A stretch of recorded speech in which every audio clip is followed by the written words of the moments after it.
Network Marketing Pro is proud to present the national bestseller, Go Pro, 7 Steps to Becoming a Network Marketing Professional, read by its author, Eric Woore. I remember the day I was introduced to network marketing for the first time. It was January 1988. I was 23 years old and selling real estate for a small company owned by my father and his friend, John Joyce. I was newly married with a little boy. I was already behind on my bills and I was scared. The year before, I had earned about $45,000 in real estate commissions, which was a good thing. The problem was that I'd spent about $60,000 and didn't save any money to pay my taxes, which would be due in just a few months.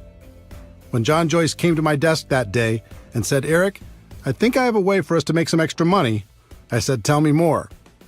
He went on to say a good friend of his had something to show us and had invited us to his house.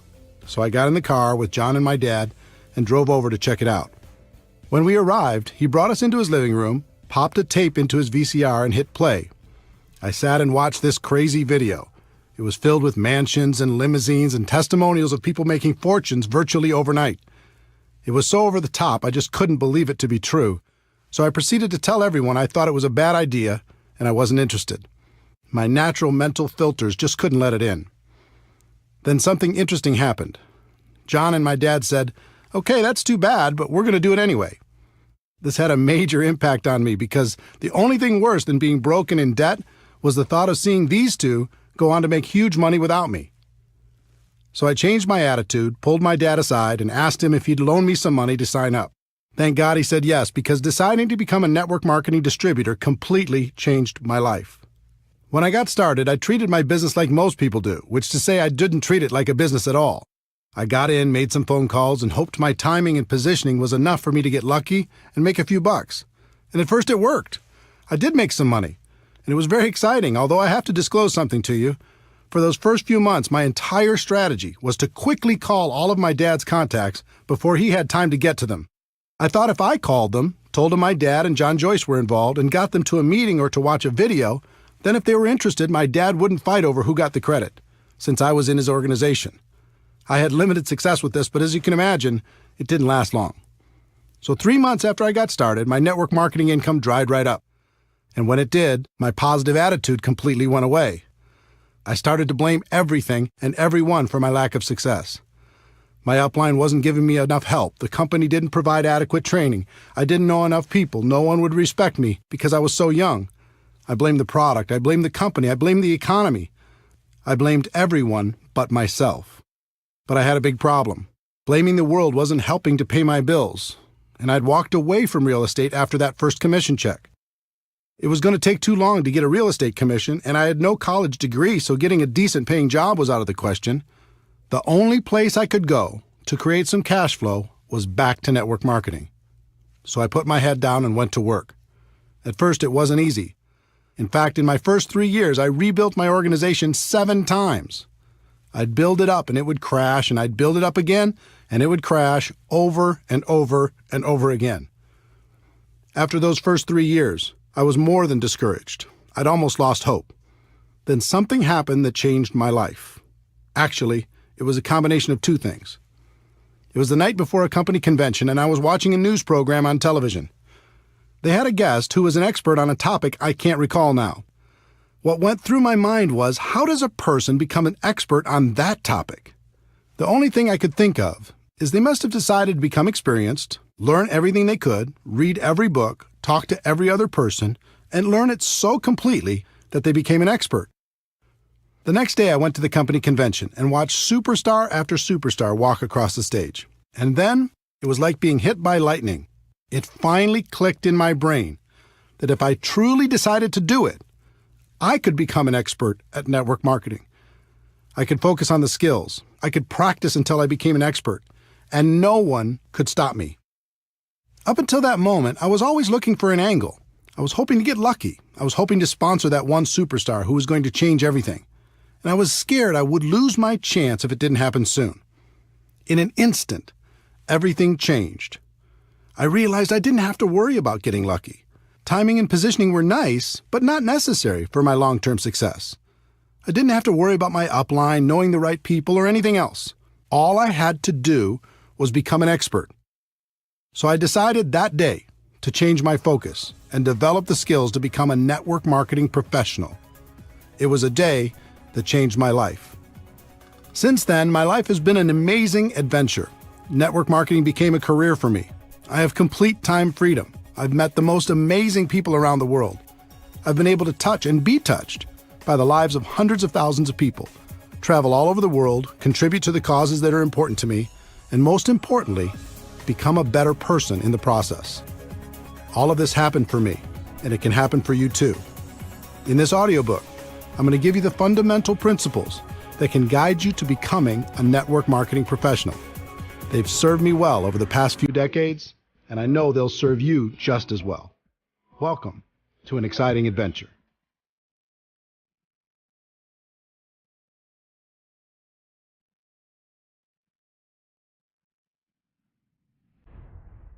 Chapter 1. Network marketing isn't perfect, it's just better. Do you feel restless? Do you feel unsatisfied? Do you feel there must be a better way when it comes to your work and the way you make your living? The good news, there is a better way, but it's different than what you were taught in school. Let me explain. As I travel and speak around the world, I like to play an audience participation game. I ask people to help me create the ultimate business and to tell me specific things they'd like to have in that business and the things they'd like to avoid. It always makes for a very interesting list. If we were face-to-face, I'd do the same thing with you now, but since we're not, let me summarize what people from over 30 countries have told me while creating what I like to call the perfect career list. People usually start naming things they don't want. No boss, no commute, no alarm clock, no employees, no politics, no compromises, no discrimination, no educational requirement. And then as people start to use their imagination in a more positive way, they start to visualize some positive attributes. Something positive, great product or service, unlimited income, residual income, enjoy the people you work with, time freedom, something meaningful, personal growth, lots of perks, international, contribution to worthy causes, low risk, low startup cost, economy proof, tax benefits, fun. Now you might add some attributes of your own, but wouldn't you agree that's a pretty good start? Imagine being able to enjoy a career with those attributes. All jobs that I know of fall into one of 5 categories: blue collar, white collar, sales, traditional business ownership, and investing. Blue collar careers. Here's the Wikipedia definition of blue collar. A blue collar worker is a member of the working class who performs manual labor. My definition is somebody who labors to fix something, make something, clean something, build something, or service something or someone. In my life, I've worked many blue-collar jobs, and for anyone who's ever engaged in this line of work, there's a certain satisfaction in a job well done. But here's the big question. Can blue-collar work deliver on the perfect career list? The obvious answer is no. Sure, it can deliver on some of the attributes. It might have a great product and a low startup cost or any number of other individual items on the list. But if you really look at it, blue collar just can't get you where you want to be. Not the perfect career. White collar careers. Here's the Wikipedia definition of white collar. The term white collar worker refers to a person who performs professional, managerial, or administrative work, in contrast with a blue collar worker whose job requires manual labor. Typically, white collar work is performed in an office or cubicle. My definition is a person who's employed by someone else to do work other than manual labor or sales. Many people choose a white-collar career as it's one of the most socially acceptable of the options available. It has long been viewed as the safe and secure option. Recently, that's changed. The implied contract that if you're loyal to the company will be loyal to you is long gone. I've also been a white-collar worker in my career. In my experience, there are 2 types of people who do this type of work: achievers and hiders. Achievers are the people who want to perform at a high level. They are ambitious, motivated, and energetic. They are full of ideas and want to move up the corporate ladder, which are great attributes to have. But there is a downside for the achiever. The moment a person decides to be an achiever, they become a target. Their boss sees them as threatening to their job, so they start to hold them down or take shots at their reputation. Their peers see them as a person who will either embarrass them or keep them from getting a promotion, so they start to do what they can to undermine their accomplishments. So to remain an achiever and survive in this hostile environment, a person must become good at one thing that has nothing to do with their productivity, and that's politics. They must learn how to navigate the political world by diminishing their enemies and strengthening their relationship with powerful people. In fact, some of the most successful people in the corporate world aren't achievers at all. They're just pure politicians. So if you decide to work in the corporate environment and to be an achiever, you must accept the fact that you must become a good politician also. Now let's talk about the hiders. These are the people who hate politics but still need a job. They learn not to be the ambitious achiever. They don't stand out. They don't speak up in meetings. They don't bring new ideas. They hide. They keep their heads down and do as they're told. They do just enough so they aren't talked about negatively. They survive. And this has worked for decades. But in the new economy, it's becoming much more difficult to hide, and people are running out of time. So back to our perfect career list. Can a white-collar job deliver on the list? Again, the clear answer is no, certainly in not very many areas. Sales. Some people choose to get away from being an employee and get involved in a sales career. This is certainly more adventurous because typically salespeople are paid on their production instead of by the hour. I've known thousands of salespeople.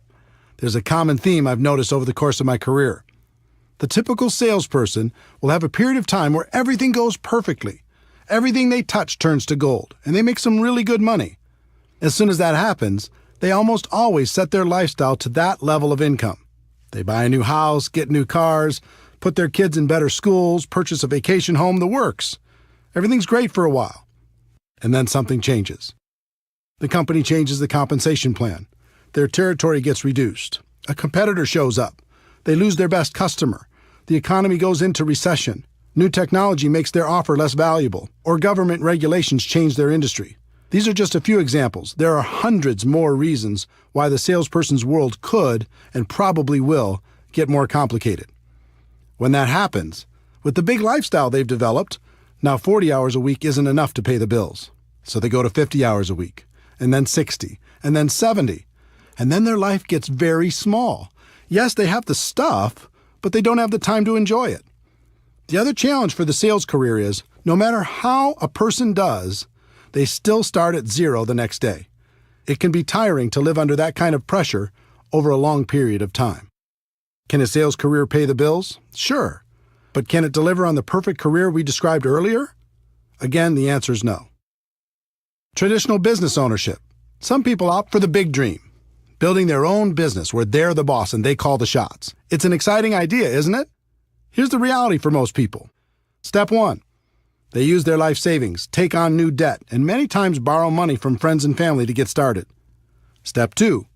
They take on more debt in the form of leases and personal guarantees in just about every direction. Step 3. Now, instead of focusing on what they're good at, let's say they were great at sales and decided to start their own business, they have to be all things to all people. They act as attorney for legal matters, accountant for financial matters, babysitter for employee matters, negotiator for purchasing matters, and collection agency for accounts receivable matters. They even get to take out the garbage. They're doing everything but selling, which is what they were good at in the first place. Step 4. They struggle. Instead of owning the business owns them. They're the first person to work and the last person to leave, and after everyone else gets paid, they might be able to take home enough money to pay their own bills, let alone reduce the debt they incurred to start the business in the first place. Step 5. They succeed or they fail. They either hit a point down the road where the business is successful, or they fail, many times filing for bankruptcy and falling back into a corporate or sales job. And even if they are successful, that usually means a lifetime of long hours and stress. Sounds romantic, doesn't it? If you haven't started your own business before, ask friends who have if this description isn't accurate. Most people who start their own traditional business aren't worried about getting a return on their investment. They just want a return of their investment. It's pretty clear that traditional business ownership can't provide the perfect career as we've described it. The investor. The last category of ways to earn a living in the world today is to be an investor. And what do you need to become an investor? Money, right? If you don't have a lot of money, it's going to be very difficult to earn a living from the return on your investments, especially if you try to be conservative to reduce the risk of loss. But let's say you do. What's the next thing you need in order to be a successful investor? You need to have incredible knowledge and skill. I know more people than I could count who were skillful real estate investors over the years. But when things radically changed in the real estate market, their skill couldn't help them. They lost big. Would you like to invest in someone's traditional small business? Good luck. In most cases, you won't be an investor. You're more likely to be a philanthropist. How about the stock market? People do great there, don't they? A few do, at least from time to time. But I know more people who've lost than have won, especially in the past decade. It's very difficult to have guaranteed returns when you're not in control. And trust me, as an investor, you are not in control. Anything can happen, and it can happen overnight. Let me tell you a story to illustrate that point. In late 2001, I was living large. I'd sold a company I co-founded and was working as a very highly paid consultant. For my part of the sale, I received approximately 170,000 shares of stock in the new company. It was publicly traded on the New York Stock Exchange and selling for about $44 a share, which meant the value of my stock was around $7.5 million. I had big income and a great portfolio. Life was good. I used part of the stock to secure a home construction loan of about $2 million for a dream house I was building. As for the rest, I didn't diversify because I knew the company was in great shape with a good product and an amazing sales force. Then something out of my control happened. Overnight, the stock went to $37 a share because a group of investors had targeted the company and shorted the stock. In other words, the lower the stock price went, the more money they'd make. I thought it was ridiculous because the company was doing great. So I bought some more shares at $37, using my existing shares as collateral, knowing the price would go back up. It went to $33. I bought more shares. It went to $27. I started getting margin calls, which meant if I didn't send them money, they were going to start selling my shares to cover the losses. I didn't have it to send. The stock continued to go down. It went all the way to $10 a share, and my $7.5 million was gone. Poof. All in less than 90 days. Now, the stock eventually came back and the company was taken private for $65 a share, but I wasn't there to capitalize on it. I was wiped out. Could I have been smarter? Sure. Did I make mistakes? Absolutely. But here's the lesson. If you're going to be an investor, you have to accept that things will be taken out of your control from time to time. And when that happens, it can be very expensive. So back to our perfect career list.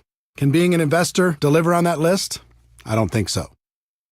We've talked about blue-collar work, white-collar work, sales, traditional business ownership, and investing. And none of them can deliver on our perfect career list. So is the perfect career even possible?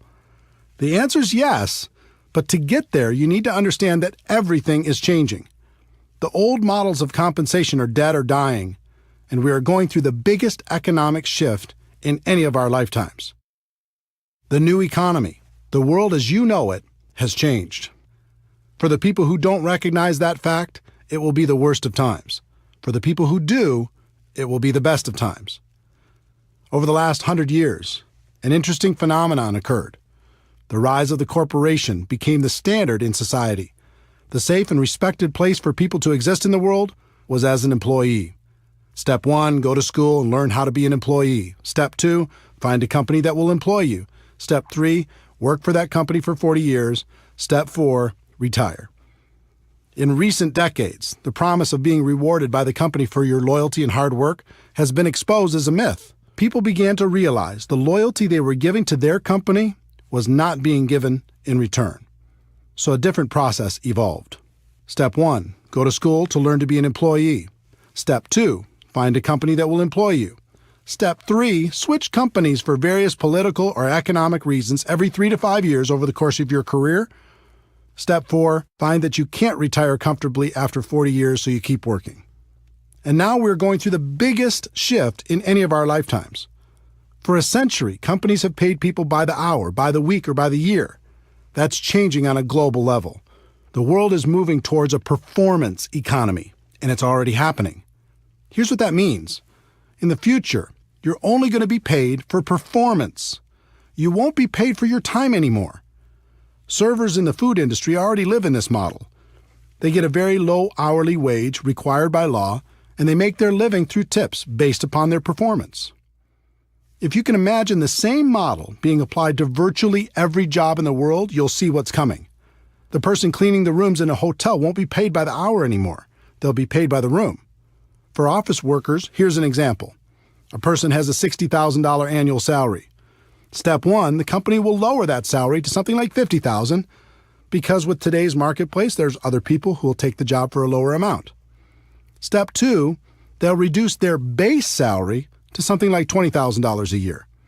Step three, they'll tell that person that they can get an additional $30,000 over the year if they hit certain performance benchmarks on a monthly basis. In other words, if they hit their numbers, they can make an additional $2,500 a month. Now the pressure's on and the company's loving it. If you don't hit your numbers, they can save even more money. If you do hit your numbers, guess what's in your future? They're going to raise your requirements. Unless you are extremely specialized, this will happen to you if it hasn't already. Count on it. And it will happen in every single profession worldwide. The evolution has begun. Why is this happening? One, it's a better model for the company. They'll get better results with less expense. Two, the new economy needs fewer people, so the company has more people competing for fewer and fewer jobs. Let me explain why the new economy needs fewer people. The exponential rise of technology has changed everything. Over 100 years ago, 90% of the population worked in agriculture. Today, because of dramatic efficiencies, it's less than 1%, and the farming jobs are gone. Remember customer service call centers where you talk to people? Today you talk to a machine, and those jobs are gone. Remember when companies had a massive amount of salespeople? Now people order online, and those sales jobs are gone. Remember Blockbuster Video and all of its employees? Now people watch movies on their handheld or tablet devices, and those jobs are gone. I love books, but go to your local bookstore while you can. They'll be history soon, and so will the jobs provided by those stores. I could go on through virtually every work category in the world. Technology and efficiency are eliminating jobs every single day, and there's nothing we can do to stop it. In fact, it's only going to accelerate. If you're sitting there waiting for the economy to bounce back and for jobs to return, don't. They aren't coming back. Just like the children of farmers saw the handwriting on the wall and left farming for new vocations, the same thing is happening for people working in old economy jobs. To survive, they'll need to open their eyes to this reality and find something new. Network marketing is better. The best way I know to not only survive but to thrive in the new economy is network marketing. There are important products and services in the world today that need to be promoted to the people who need them. Consumers still need to be educated. Companies have choices. They can dive into the ever-fragmented world of advertising to get the word out. They can hire a large and expensive sales force to sell their products or services, or they can utilize network marketing to tell their story to the world. More and more, companies will choose to use network marketing because it fits the new economy. They can provide all the corporate support and paid distributors on a purely performance basis to promote their products. It's extremely efficient because in the new economy, word-of-mouth advertising continues to work better than any other form of promotion. The company can just take the money they would have spent on advertising and promotion and pay it to their distributors to spread the word. What that means for you as an entrepreneur is that you can receive all the benefits of traditional business ownership without the typical risks. And there will be no cap on your income because network marketing companies want you to make as much as possible. If you're going to be paid for performance anyway, why live with the cap? The catch to network marketing. This all sounds great, and it is. But there's a catch that most people won't tell you. Here it is. You must accept a temporary loss of social esteem from ignorant people. That means for a while, people still living in and trying to function in the old system will think less of you. They won't understand. They'll think you're crazy for being involved in network marketing. And actually, the word accept isn't completely accurate. You need to do more than that. You need to embrace the temporary loss of social esteem from ignorant people. You are seeing the future before it becomes apparent to everyone else. You are the smart one. You are the person taking action to live a better life. There's a reason why people will think less of you, and it's not just because they're stuck in the old system. Let me see if I can help you better understand this, because if you decide to make network marketing your profession, it's important to know.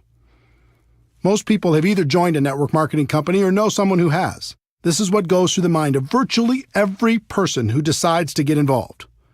I can think of 5 or 6 people who might do this too. My sister'd be great. My friend loves this kind of thing. I know this other person who'd be amazing. Okay, I'll join. In other words, they aren't joining a profession. They're just hoping to get lucky, sign up a few people to cover their own startup costs, and sit back and wait for the money to roll in. The allure of being paid for someone else's efforts is powerful, but often badly misunderstood. They haven't started a real business. They just purchased a glorified lottery ticket. Imagine a lottery ticket with 6 scratch-off spots. Those spots represent each of the people the new person thinks will certainly join. They approach those people and try to get them to join. And because of their lack of skill, most of them end up with nothing, just like the lottery ticket. This becomes just another lost opportunity. And since they've acted in unskilled ignorance, they may have damaged some friendships as well. So they rip up the ticket.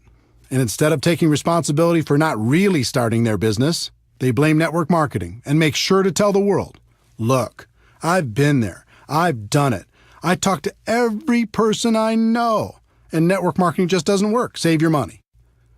That's what you're dealing with if you choose this as a profession. The opinions of ignorant people who think they've done it right and it doesn't work. If that's going to be too hard to handle, then network marketing isn't for you. But if you can embrace it, the world is yours. The people who embrace this get paid big money.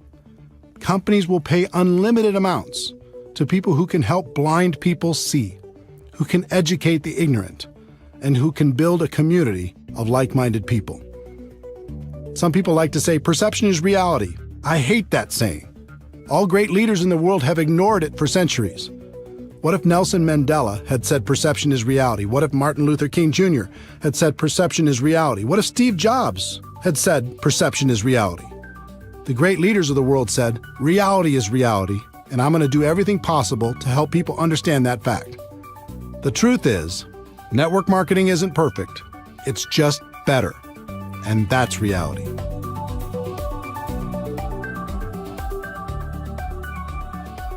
Chapter 2. If you're going to be involved in network marketing, decide to be a professional. Decide to go pro. There are 3 categories of people in network marketing. I've seen all of them, and I've been all of them. They are the posers, the amateurs, and the professionals. Posers. Posers treat this profession as a lottery ticket. They're hoping to hit it big with as little effort as possible. When I first started out, I was a poser, hoping to ride on my dad and his partner's coattails. Luckily for me, I got some results, and that kept me going, at least in the short term.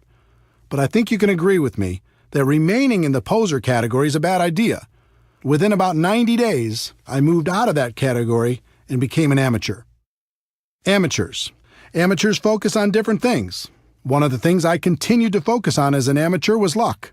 I was really hoping to get lucky and sign that monster distributor who was going to make me rich. We've all heard the stories of some person who had their lives completely changed by one sign-up. In reality, even if some of those stories are true, it really doesn't serve our profession very well because it makes people spend their time hoping for that big hit. The second thing I focused on as an amateur was timing. I was always worried about timing. Did I get in early enough? Could I be the youngest top person in my company? How many other leaders were already in my local market? Were there too many to compete against?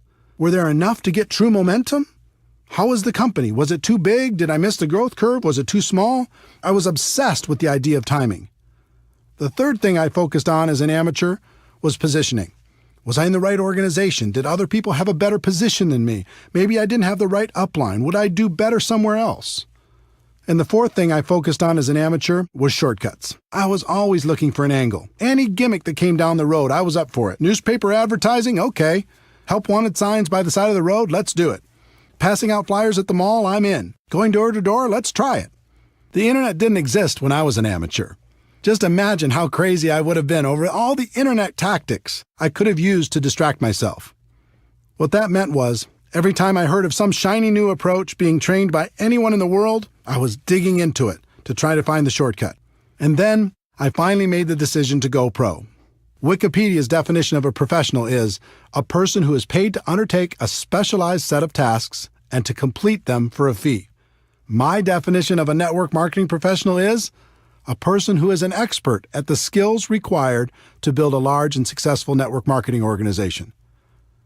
There is a phrase in our profession that does more harm than good. It says, "Ignorance on fire is better than knowledge on ice." The point of this phrase is that it's better to be excited and ignorant than it is to be apathetic and smart. That may be true, but why do we have to choose one or the other? Let me give you an example. Let's say you're in need of an operation. At the hospital, you meet your doctor.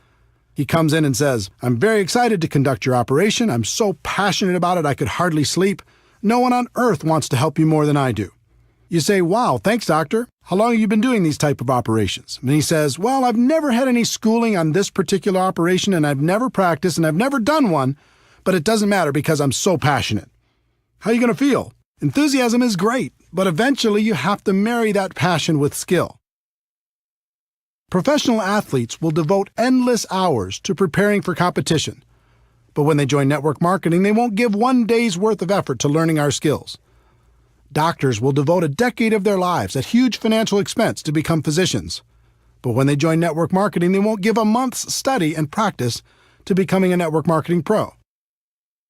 In his book Outliers, Malcolm Gladwell's research showed it takes approximately 10,000 hours of practice to reach the expert level at anything.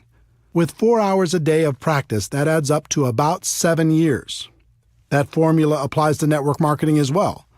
It's going to take about 7 years for you to become world class. The good news is the profession is very forgiving and you can earn a lot of money while you're becoming an expert. The trick is not to get complacent. Don't stop learning while you're earning. When I made the decision to go pro, everything changed for me. I stopped focusing on luck, timing, positioning, and shortcuts. I even stopped focusing on the money. My world changed when I started focusing on the skills and made the commitment to practice until I mastered them. Another thing happened when I decided to go pro. All of a sudden, my group started to grow. It was like people could sense my change of focus and my commitment to excellence, and they wanted to be part of it. Think about a time in your life when you were around a person committed to excellence. It might have been a teacher, a coach, a boss, or a friend. How did it make you feel? It was inspiring, right? You'll find you'll be an inspiration to others when you make this important shift. Bottom line, if you're going to be involved in this great profession, decide to do it right and treat it like a profession. If you go pro, this business is great. If you stay a poser or an amateur, you're going to be miserable. And by now, you've noticed I use the word profession a lot. I do that on purpose. Network marketing is more than just a project. It's not an industry, it's a profession. If you do it right, it's truly a career choice. It can take you out of working in a job that doesn't make you happy to a place of total freedom. That's why I call my website networkmarketingpro.com. Here's what I tell people every day. Ladies and gentlemen, my wish for you is that you decide to become a network marketing professional, that you decide to go pro. Because it is a stone-cold fact that we have a better way. Now let's go tell the world. When the site launched on March 11, 2009, very few people called themselves network marketing professionals. That's no longer the case. Millions of people have changed the way they think about our business, and I'm proud of that fact. I look forward to the day when it's common for people to hear, "I'm a doctor, but I'm also a network marketing professional. I work in construction, but I'm also a network marketing professional. I'm an athlete, but I'm also a network marketing professional." The more people hear those words, the more the world will be ready for a better way.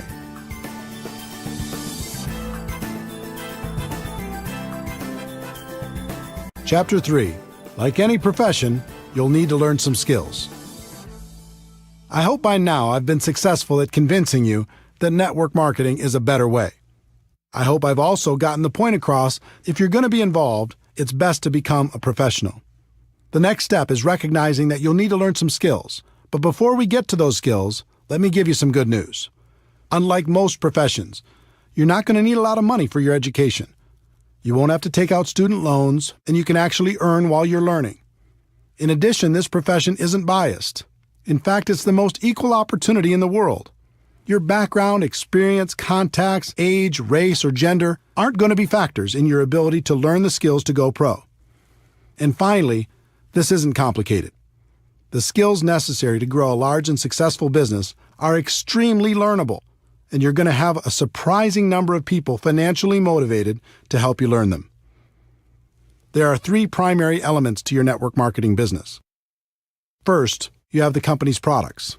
If some people are successful in marketing those products and you're not, it isn't the product's fault. In other words, everyone in your company has the same products to offer to the public. Second, you have the company's compensation plan. If some people are making a lot of money and you're not, it isn't the compensation plan's fault. There isn't one plan for men and one for women. There isn't one plan for different age groups or educational backgrounds or for the color of your skin. The compensation plan is the same for everyone. The third element is the most important, and that element is you. You are really the only variable. Everyone has the same product and the same compensation plan, but you're going to be the difference between success and failure. That means right here and right now, you need to take responsibility for your network marketing business. Decide today never to blame anyone or anything else for your lack of results. In fact, in network marketing, there's something of an epidemic going on.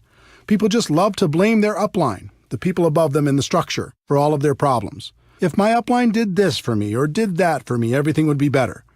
If you're committed to building a large and successful organization, I'd encourage you to do something important. I'd like you to say goodbye to your upline.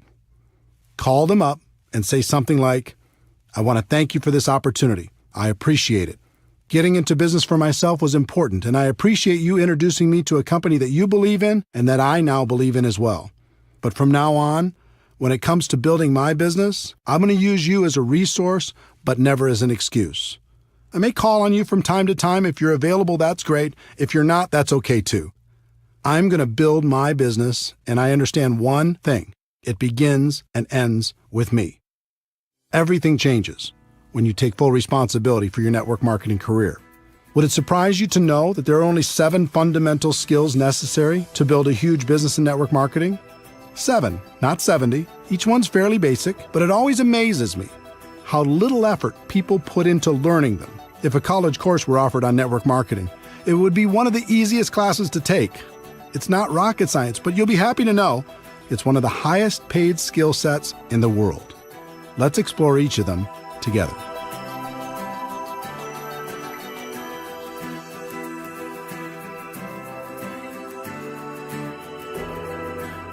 Chapter 4, Skill Number 1, Finding Prospects. When people look at network marketing, one of their big questions is, do I know anybody?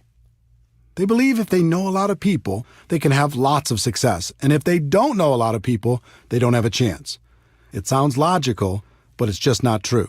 As I mentioned in Chapter 2, there are 3 kinds of people in network marketing: posers, amateurs, and professionals. When it comes to finding prospects, the posers will make a mental list of 3 or 4 or 5 people they hope will join their business, and their entire future is based upon the response of those few people. If they're lucky enough to get one of them, they can extend the life of their career for a short time. They might even make another mental list of 3 or 4 people.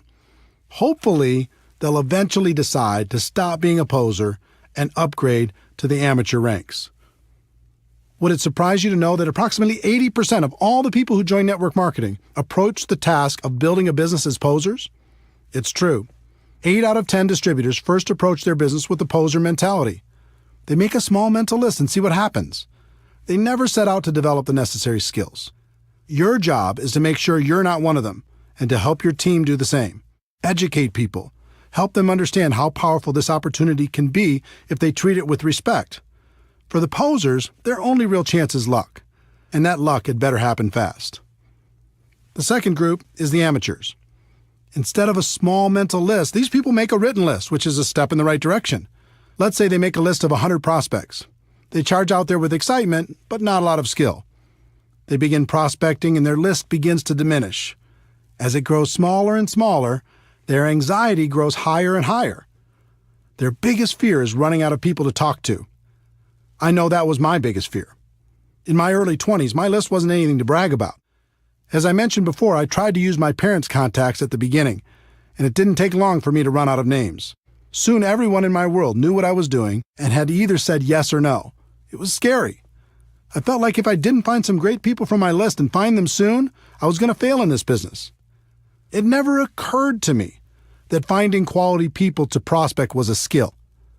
Up until this point in my career, I always viewed the list as the ticket to wealth. If you had a good list, you'd succeed. And if you had a bad one, you either had to get lucky or you'd fail. When I came to my defining moment and committed to become a professional, I began to study the people who'd built large and successful organizations. I found that the professionals approached finding people to talk to as one of their core skills. It was part of their job to find new people. They weren't interested in luck. They weren't worried about running out of people. They developed the skill to make sure that never happened. The professionals started with a written list, but then they made the focused commitment to never stop adding to the list. They created something called an active candidate list. And I'm going to show you how to do the same thing. One of the people who taught me how to do this well was Harvey Mackay, author of the huge best-selling book, How to Swim with the Sharks Without Being Eaten Alive. Harvey is a good friend, and he's also one of the best networkers in the world. I once asked him how he built such a large and influential list of friends. He told me at the age of 18, his father sat him down and said, "Harvey, starting today and for the rest of your life, I want you to take every person you meet, get their contact information, and find a creative way to stay in touch." He's done that for over 60 years. And today his list of friends totals more than 12,000 people. And these just aren't social media friends. They're real friends. And I consider myself fortunate to be one of them. If you want to master this skill, follow these 4 simple steps. Step 1. Make your list as comprehensive as possible. Include every person you can think of. Every person. It doesn't matter if you think they are a prospect or not. Your database will be one of your most important assets.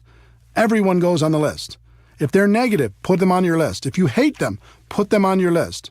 If they're your best friend, put them on your list. If they said, "I'll never be involved in network marketing," put them on your list. If they're 98 years old, put them on your list. If they're 18 years old, put them on your list. It's important to do this because as you empty your mind out on paper, it will make more room for new context to find room in there. When you write down your nephew, you begin to think about the circle of people around your nephew. All of these connections will become apparent to you as you make your list more and more comprehensive. Think about everything. Every organization you've ever been involved in, every group you've ever been a part of, everything you've ever done. If you do this right, it'll end up being hundreds and maybe even thousands of people. You're not required to prospect everyone on your list. That's up to you. But it's extremely important to do the work necessary to truly capture your network on paper. Step 2. Have you heard of the concept that we're all only 6 contacts away from any person in the world? 6 degrees of separation? I'm not sure if that's a myth or if it's true, but I believe in the concept. So step 2 is looking at your list and thinking about the people they know. The 2nd degree of separation. Chances are you'll know most of them also. Think about members of your family. Who do they know? Add them to your list. Think about your friends. Who do they know? Add them to your list. Think about all the relationships in your life. Who do they know? Add them to your list. Don't worry about what you're going to do with this list yet. We'll talk about that a bit later. Just keep building it. Step 3. Constantly expand your list. This is why the professionals call this an active candidate list. It never stops growing. The pros have a goal to add at least 2 people to their list every single day. They may not prospect them, but as Harvey Mackay's father said, they go on the list, and you should find a creative way to stay in touch. Harvey's book, Dig Your Well Before You're Thirsty, deals with this concept.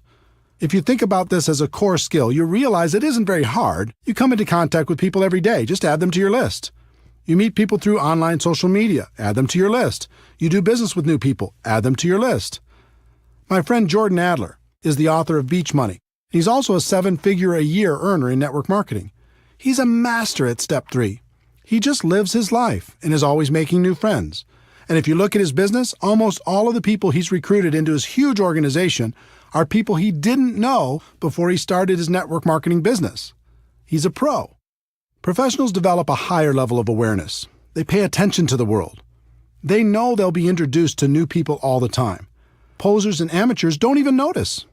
They just go through their day saying, "What people? I don't see any people."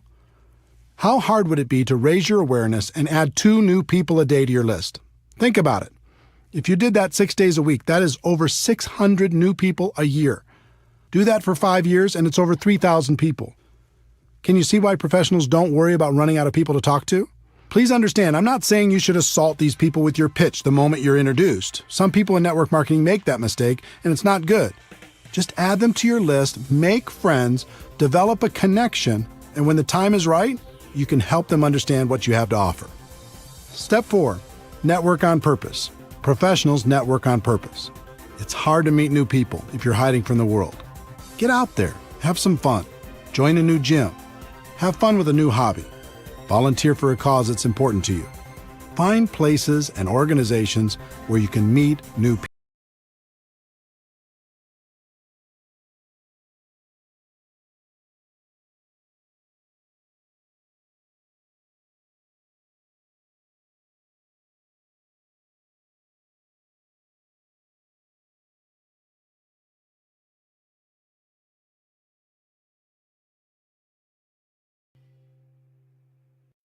Chapter 5. Skill number 2. Inviting prospects to understand your product or opportunity. Once you've identified your prospects, the next skill is learning how to properly invite them to find out more about your product or opportunity. This is by far the most critical skill to develop. I call it the gateway skill for network marketing. If you aren't successful in getting anybody to take a look, then we can guess what your future will look like in MLM. Most people think you must start off with a great reputation and have a lot of influence with others for them to take a look at your opportunity. It's just not true. When I first started in 1988, I had no reputation and no influence. I barely escaped high school, attended one semester of community college before dropping out, and had a total of 18 jobs, all before the age of 23. Do you think I had a lot of respect in the community? I had zero. And since I was a $5 to $10 an hour person, all of my friends were the same, so they weren't much help. Most of them were still living with their parents. But I was desperate, and I was scrappy. In the beginning, I made up in numbers what I lacked in skill. I called everyone I knew, and I gave them my pitch. A few of them joined. Most didn't. I placed ads in the local newspaper. I gave all of the people who responded my pitch. From all of that activity, a few joined. Most didn't. I tried everything. I was like a hunter with the goal of bagging an elephant. I went around with my gun/opportunity in my hand and shot at everything that moved. I didn't really care about relationships. All I cared about was getting the new recruit. My attitude was some will, some won't, so what, next. But because I was a hunter, everyone around me felt hunted, and they started to avoid me, and it wasn't fun. Even worse, the people I did get to join my business tried to do the same thing I was doing, failed, and then quit.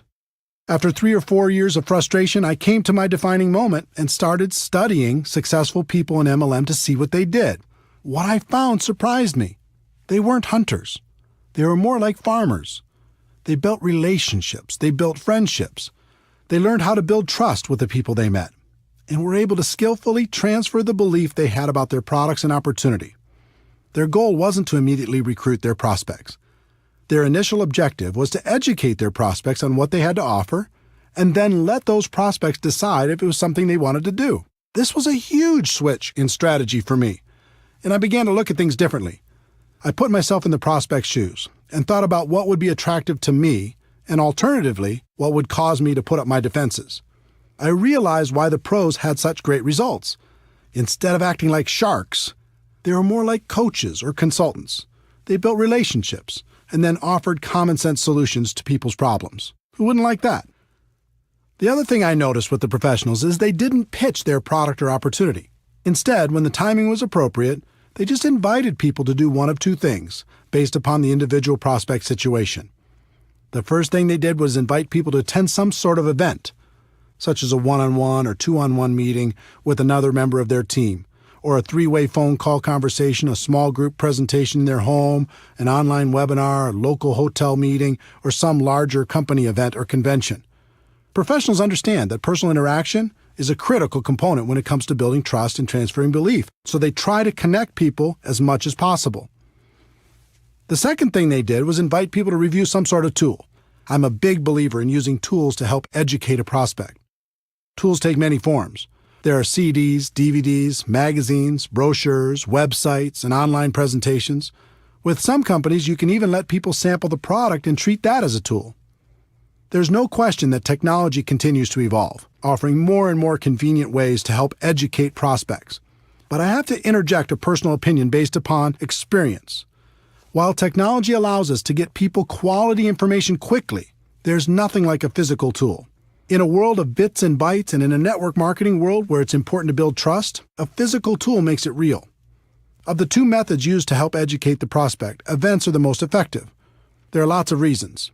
There's a physical interaction from meeting with people, and that helps build trust. There's the important element of social proof. It's valuable for the prospect to see that there's other people actively involved and find out what those people are like. There's education on the product and the financial opportunity. They get to see firsthand the kind of support that's involved, and they realize they won't have to do everything by themselves. In most cases, there's an excitement and urgency at these events, and they get to hear stories of how things are going for other people. Those are some of the benefits. The only downside to events is they can be difficult to schedule and confirm, especially for a brand new person. If you don't have the skills, it's fairly common to invite 20 people and have 1 or 2 show up, and that can be very discouraging. For building a large and duplicating organization, I've found that a tool is a better first step. Remember, our goal is education and understanding. We want people to know what we have and understand how it can benefit their lives. A tool is a great way for people to become educated and hopefully excited in the middle of their busy lives. They might not have time to drive across town to meet with you, but they could listen to a CD in their car or watch a short DVD, read a magazine, or watch an online presentation. If you were to look back at my career, you'd see that tools changed everything for me. In 1990, my company came out with a video that was dynamic and exciting. Even though it was wildly expensive at $15 each, back then it was worth it. Because when you learned how to invite people to watch that video, the results were dramatic. Everyone in the company became focused on a daily method of operation that centered around inviting people to watch our video. We allowed no distractions. Our entire culture revolved around this strategy, and our growth went through the roof. Events were still very important, but they were a second step after a person watched our video. By adopting this new approach, my organization finally broke out, and I was able to enjoy the experience of having a group that grew with or without me. It was more fun than I can describe. My group grew from a few dozen to a few hundred and then a few thousand. All I did was learn how to successfully invite people to watch a video, follow it up with an invitation to an event, and teach everyone else to do the same thing. The second career breakthrough took the form of an audio cassette. Yes, I said cassette. This was 1992, and that's all we had. The company was launching something new and exciting, and this time I personally recorded an audio that explained the opportunity in detail. We sold it for 50 cents a piece, which covered our costs, and in less than 1 year, that little audio cassette sold over 1 million copies. We taught people how to invite prospects to take that cassette, put it in their car, and listen to it right away. The results were amazing. We trained people to get 100 cassettes at first, get them out to everyone they knew, and then had them focus on getting out 2 a day after that. Using that simple system, my income grew to almost $1 million a year. Different companies use different tools and event strategies to grow their business. Some use home parties, some use online presentations, some use one-on-ones with magazines and flip charts. Find what's working best in your particular company, develop your daily method of operation, and then train your people how to effectively do the same and invite their prospects to plug in. As a professional, you're going to be inviting your prospects to review a tool or attend an event. Here's what you're not going to be doing. You're not going to be pitching people and trying to dazzle the world with your wisdom. That approach will feed your ego but steal from your bank account. Let me give you my formula for financial independence in network marketing. Your ability to get a large group of people to consistently do a few simple things over an extended period of time. It was this formula that helped me break out of network marketing mediocrity, and it will help you do the same. For years, I focused and depended on my ability to persuade other people to join me. Then I graduated to finding a few key leaders I could train to do what I was doing.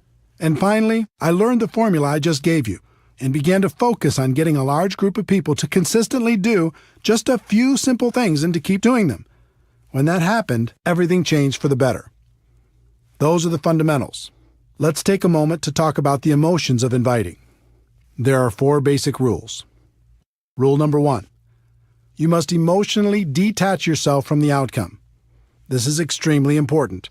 Remember, our initial goal is education and understanding. It's not getting a new customer or signing a new distributor. In other words, if you disconnect your emotions from that outcome and just focus on education and understanding, everything gets very simple.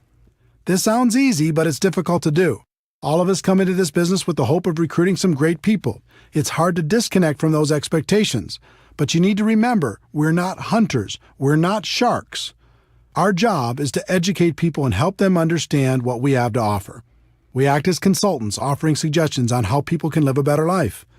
If you focus on getting a customer or a new distributor, you'll constantly be disappointed and you'll find your prospects running away from you. If you focus on education and understanding, you'll have fun and your prospects will enjoy the experience.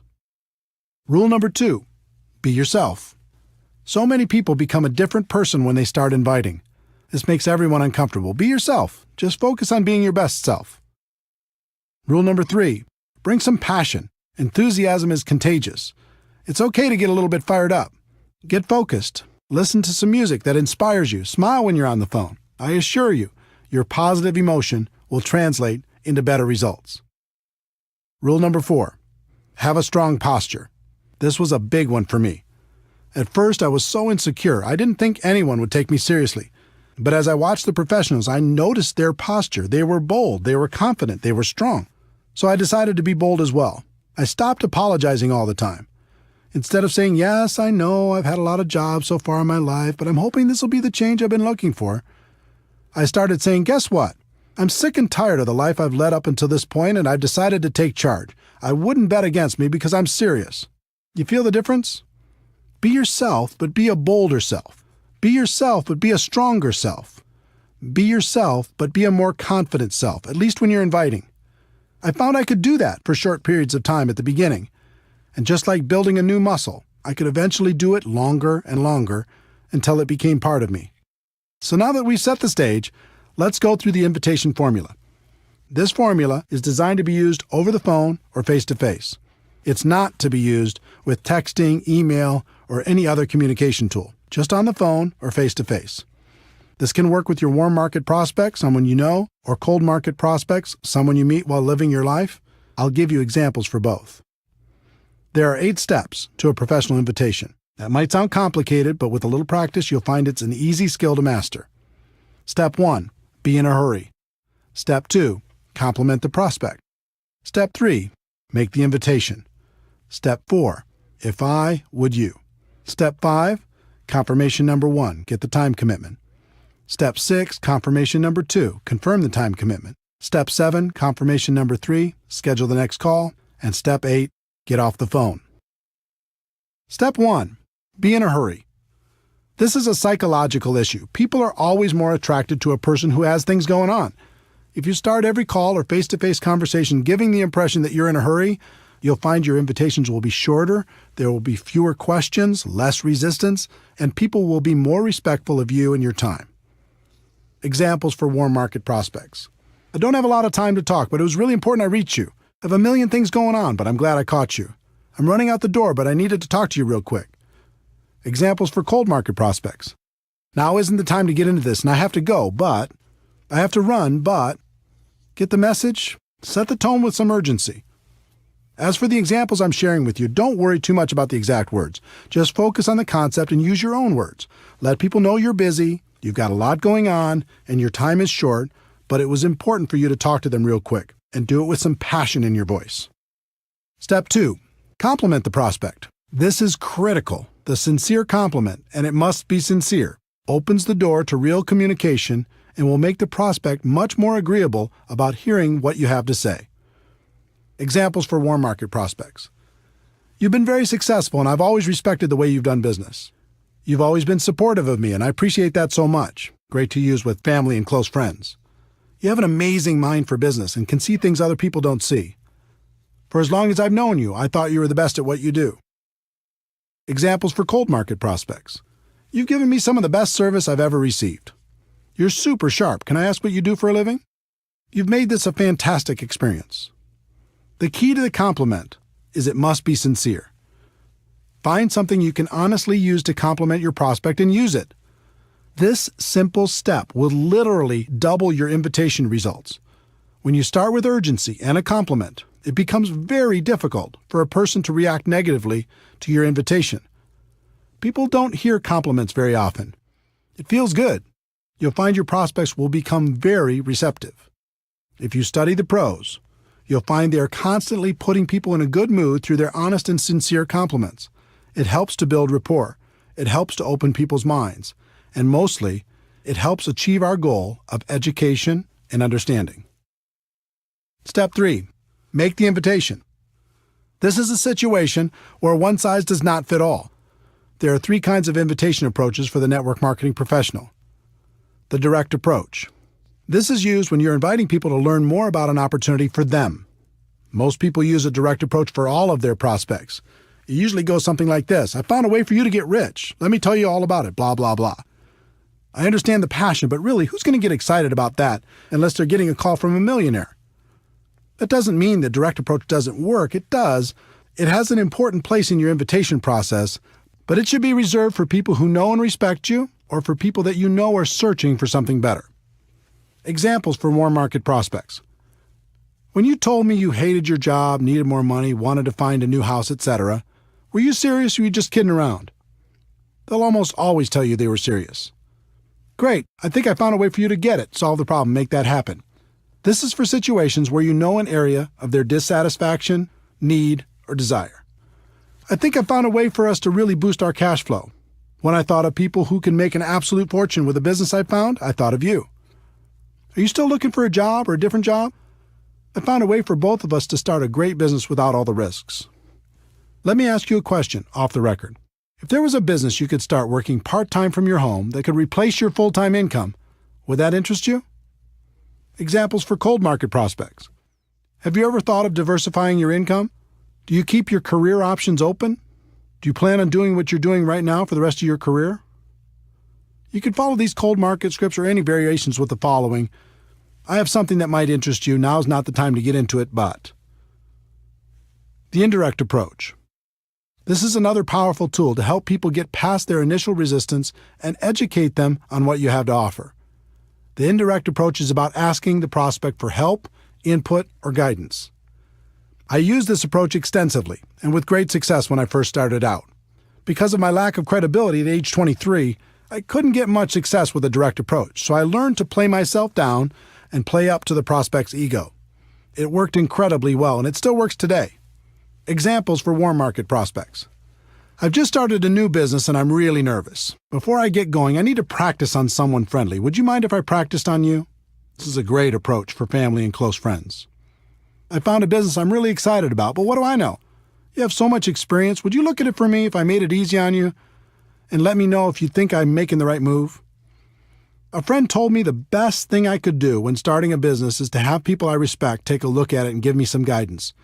Would you be willing to do that for me if I made it simple? Examples for cold market prospects. When you meet someone from another city, state, or country, and if your company does business there, you can say, "My company's expanding in your area. Would you do me a favor and take a look at it and let me know if you think it would work where you live?" When you meet someone who might provide good input on your product, you can say, "I've started a business with a product I think makes a lot of sense, but I'd like to get your input. Would you be willing to check it out and give me your opinion?" The super indirect approach. The third approach is the super indirect approach. This approach is incredibly powerful because it works on a number of psychological levels. In this approach, you tell prospects they aren't a prospect, and you're just interested in finding out if they know someone else who might benefit from your business. It's very effective.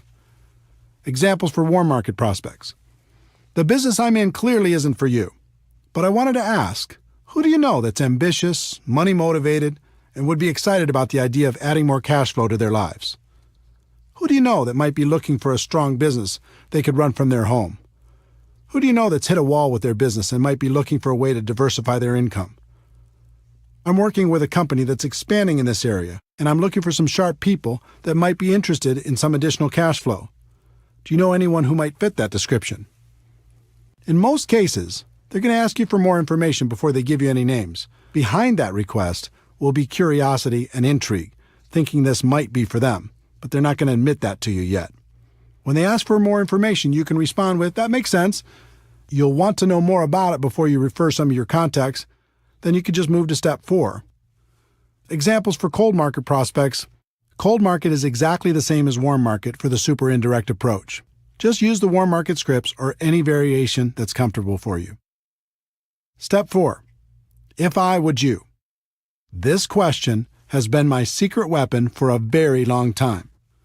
It is by far the most powerful phrase I've come across in building a large and successful network marketing business. If I gave you a DVD, would you watch it? If I gave you a CD, would you listen to it? If I gave you a magazine or some other printed material, would you read it? If I gave you a link to a website with a complete presentation, would you check it out?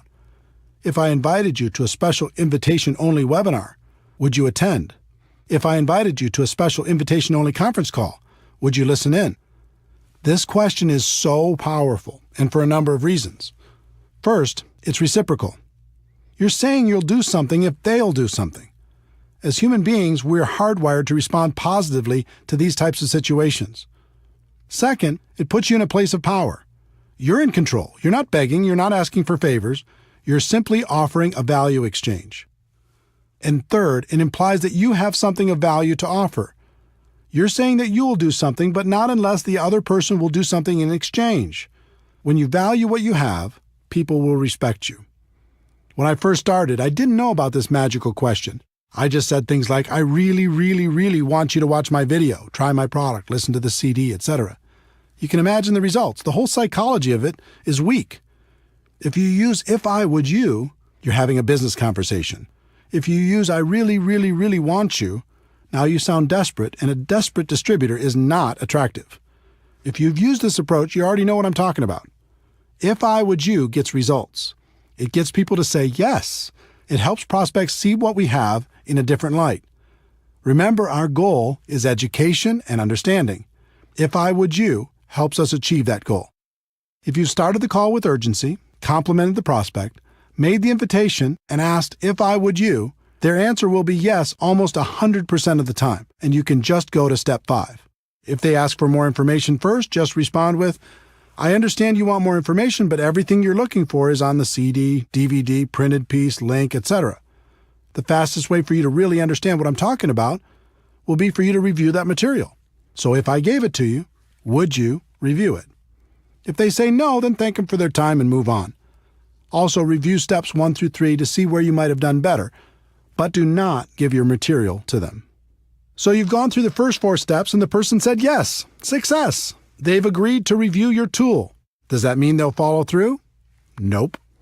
In fact, only about 5% of your prospects will do what they said they would do if you just use the first 4 steps, and 5% is not a good number. To get closer to 80%, you need to complete the invitation process professionally. Step 5. Confirmation number 1. Get the time commitment. You've asked if I would you, and they've said yes. The next step is to get a time commitment.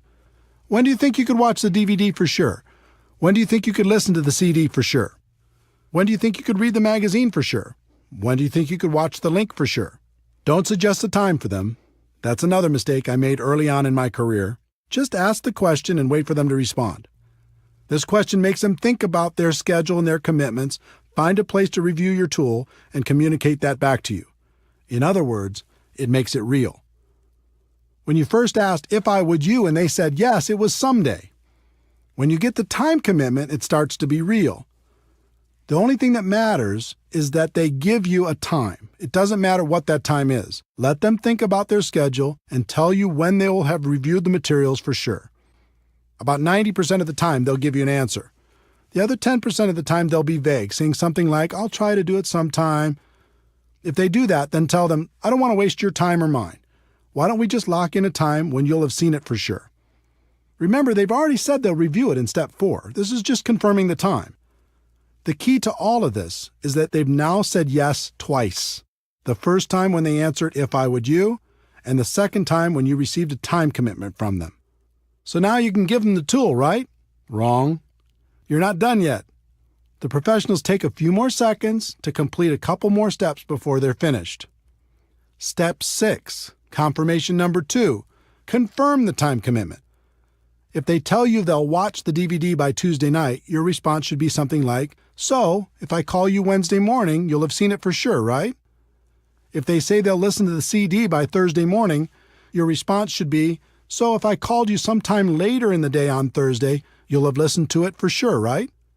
If they say they'll watch the link by July 1st, Your response should be, "So if I call you on July 2nd, you'll have looked at it for sure, right?" They will either naturally say yes or they will adjust the time slightly. In any case, the significance of step 6 is now they've confirmed 3 times and they are much more likely to follow through. And the key is, this isn't an appointment you've set. It's an appointment they've set. They said they'd review the materials. They would do it by a specific time. And if you called them after that, they would have reviewed the materials. You've asked the questions. Their answers made the appointment. Step 7, confirmation number 3, schedule the next call. This step is simple. Just ask, what's the best number and time for me to call? They'll give you what works best for them, and now you have a real appointment. All you have to do is be sure to remember to call when you said you'd call. They've said yes 4 times. The whole invitation took a few minutes, and your chances of achieving your goal of education and understanding has gone from about 5% to about 80%. Step 8, get off the phone. Remember, you're in a hurry, right? Once you've confirmed the appointment, the best thing to say to someone is something like, "Great, we'll talk then, gotta run." Too many people make the appointment and then unmake it by talking and talking and talking.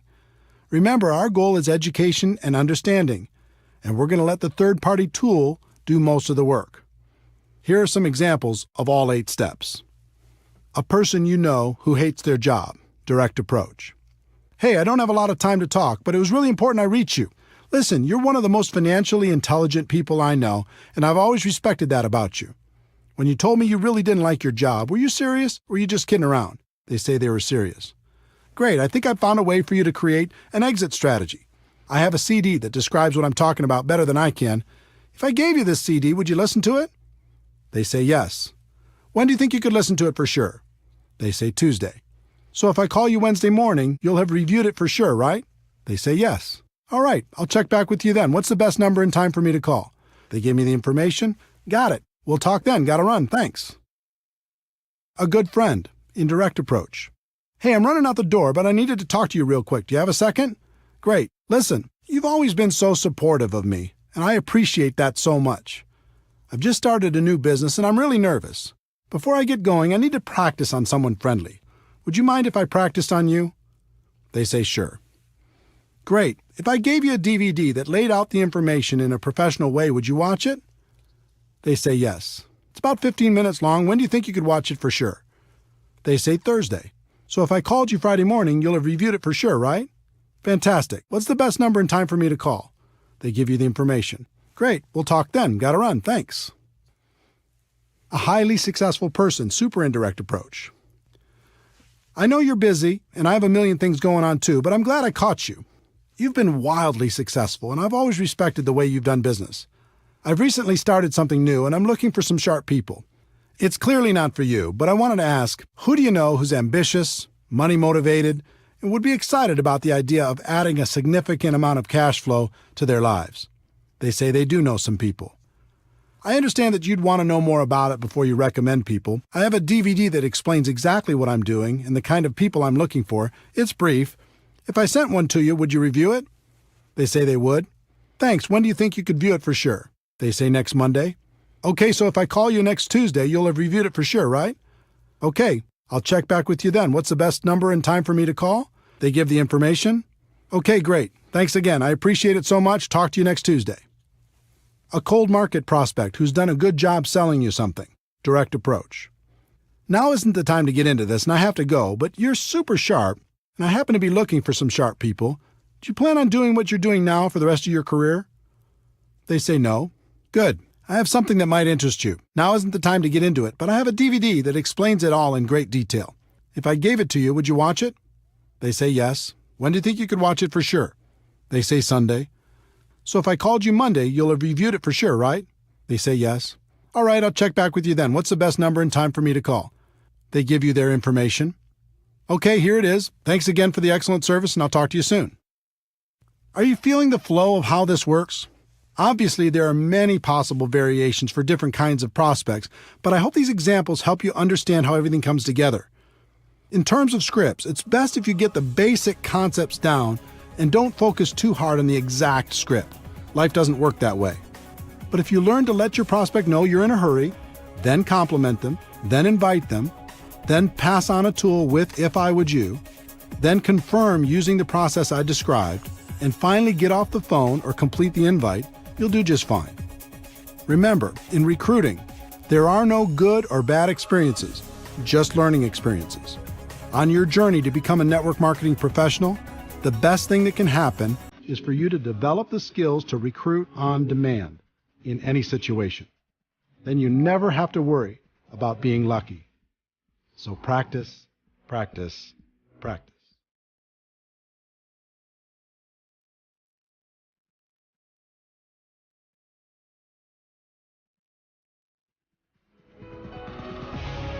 Chapter 6, Skill Number 3, Presenting Your Product or Opportunity to Your Prospects. We've talked about the first two skills of identifying prospects and inviting them to learn more about your product or opportunity. As you've learned, you'll be inviting them to review a tool or attend some sort of event. If they are reviewing a tool by themselves and you're not around, there's nothing for you to do. Just follow up when you said you would. If you're physically with them, there are some things you need to understand, and one of the biggest is you are not the issue. This was a tough one for me to accept. When I first got started, I read everything I could, listened to everything I could, and attended all the training sessions I could. I thought the most important thing I could do was become an expert on all the facts associated with my company. So if anyone asked me any questions, I'd be right there with the answers.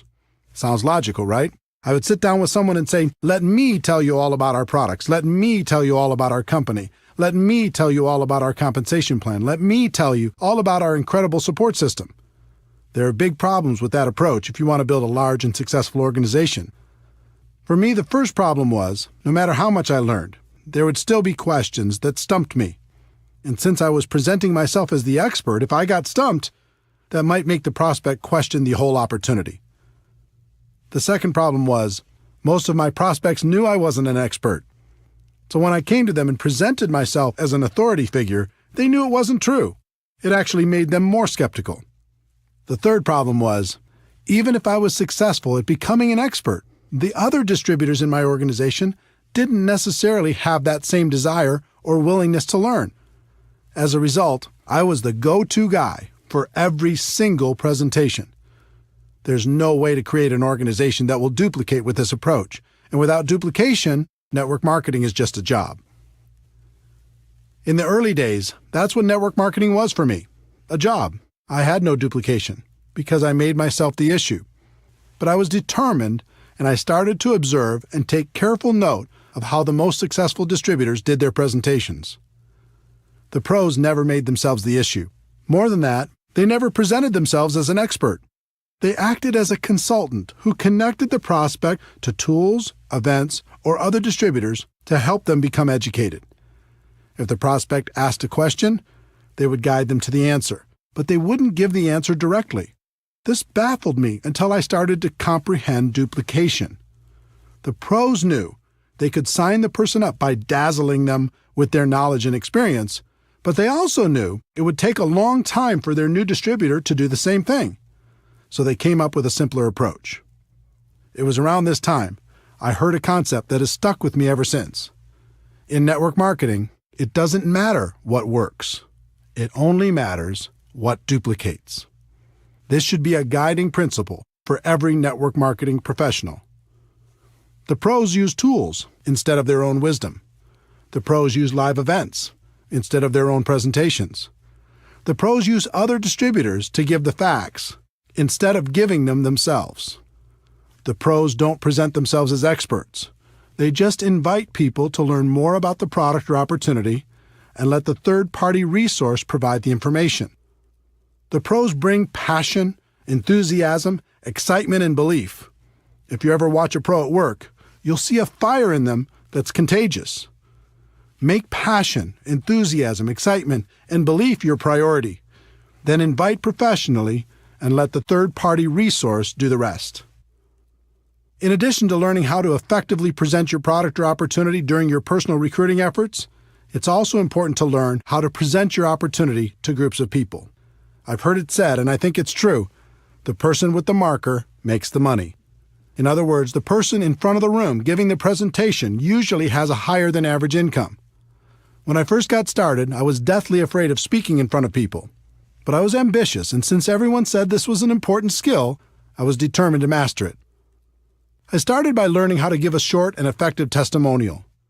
Learning to tell my story was extremely valuable in building my business and has been to this day. People aren't interested in how much you know, but they are interested in your story, as long as you don't bore them to death with it. I worked on my story for a while, and after tweaking it a time or two, here's what I came up with. Hi, my name is Eric Woore, and I'm a retired underachiever. I had 18 jobs by the time of 23 and was starting to think my future wasn't looking so good. I was embarrassed by my lack of results, and I was desperately looking for a way to make something of my life. In January of 1988, I was introduced to network marketing, and it has changed my life. Instead of being afraid of the future, now I'm excited about it. And then I would insert whatever was appropriate based upon my current levels of success. The theme of my story was, if I could do it, anyone could do it. And it worked. I used it all the time in hotel meetings, in home meetings, on three-way phone calls, on conference calls, you name it. No matter what your background is, you can craft a compelling personal story. I've found every good story has 4 elements. 1, your background. 2, the things you didn't like about your background. 3, how network marketing or your company came to the rescue. And 4, your results or how you feel about your future. Take some time to create your story and start telling it every chance you get. Next, I decided to master my company's opportunity presentation. Again, the concept of modeling successful people came into play. The top earner in my company was extremely powerful and effective. In addition, he did the same exact presentation every single time, just about word for word. So I recorded his presentation and transcribed it by hand onto a legal pad. When I completed that step, I recorded my own voice doing that presentation. I did it word for word, same story, same jokes. Everything was his exact presentation. After I was done, I played it back, and it was terrible. My voice had no energy, I was boring, I hated it. So I recorded it again and again and again until it was acceptable. In the end, I had an audio cassette with my presentation on it. And I listened to it over and over in my car. I'll bet I listened to that presentation 500 times. And by that time, I had it memorized. I knew it backwards and forwards. I could start from any part of the presentation and take it from there. You would not believe the confidence this gave me. I went from being afraid to do the presentation to actively looking for opportunities to give it. I did the presentation on conference calls, in home meetings, on three-way calls, and any place else I could find. I became a regular presenter at our local meetings and continued to move up to bigger and better venues, even being asked to speak at company conventions. For me, the evolution of becoming a presenter went through several stages. 1, learning my story. 2, learning the standard opportunity presentation. And 3, learning different training presentations. One big defining moment as a presenter came in 1993. I was 29 years old and starting to make a name for myself in network marketing. I was having a conversation with the CEO of the company and the #1 distributor at that time. I can't remember exactly how the topic came up, but I recall saying something to the CEO like, well, he, the top distributor, might be a better networker than I am right now, but I can outspeak him any time. It was meant as a joke, but the CEO raised his eyebrows and said, okay, son, I'll tell you what. We have our big convention coming up. Over 14,000 people will be in attendance. I'll give you both the same amount of time, and we'll have a private contest. I'll handpick a few judges, and they'll vote on who did a better job. Wow. Now I was really on the hook. I wasn't a huge leader. I didn't have as big an organization or reputation at the time as the top earner, so I did the only thing I could control. I started to prepare like my life hung in the balance. I chose a theme. I wrote my talk, and I rewrote it over and over. I did research. I practiced. I recorded myself doing the speech. I did everything I could possibly do. When the day came, I'd never felt so nervous in my entire life. Talking to 14,000 people is like talking to an ocean. But my preparation served me well. I steadied my 29-year-old insecure self and delivered. The response was overwhelming. The crowd went wild, literally. I felt numb when I walked off the stage as they were still cheering and sat there while the top earner gave his speech. He did a fine job, but I have to admit to you, it felt so good. to have the CEO come up and congratulate me for winning our private little contest. It was definitely a defining moment. That speech was lost for a very long time, but a copy was recently discovered. If you'd like to hear it, we'll include it at the end of this chapter. My voice sounds quite a bit younger, but it's still me. To summarize this skill set, remember a few important things. 1. When you're prospecting, you're the messenger, not the message. Get yourself out of the way and use a third-party tool. 2. Learn to tell stories in a way that will make your prospects curious to hear more. And 3. When it comes to presenting in front of a group of people, preparation is key. When you're prepared, it's fun. And as promised, here's my speech talking in front of 14,000 people as a 29-year-old young man. Over 200 years ago, there was a revolution, an American Revolution, an event that literally changed the course of history. It was led by a group of unsatisfied people. People who were tired of being told what they could do and when they could do it.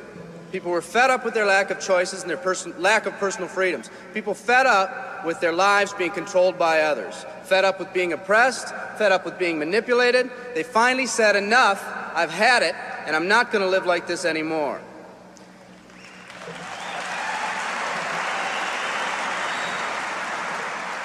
Our ancestors were people that took full responsibility for what happened to them. It was that spirit that ignited a country and formed what is now a giant in the free world. I have a question for you. Where's that spirit today? It's time for another revolution. Let me explain one of the laws of the universe. It's called the law of use, and it says simply this: whatever you don't use, you lose. Lack of use causes loss. Ambition unused declines. Faith unused decreases. If you don't use your skills, you lose your skills. If you don't use your freedom, you lose your freedom.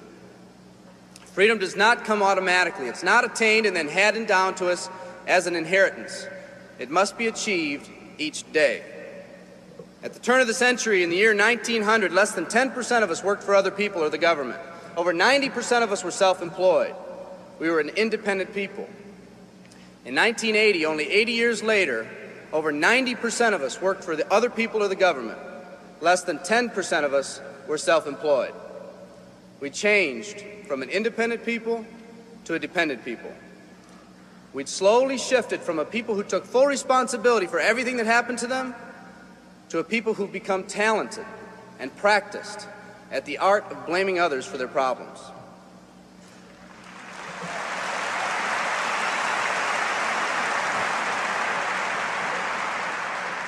Our giant has fallen asleep.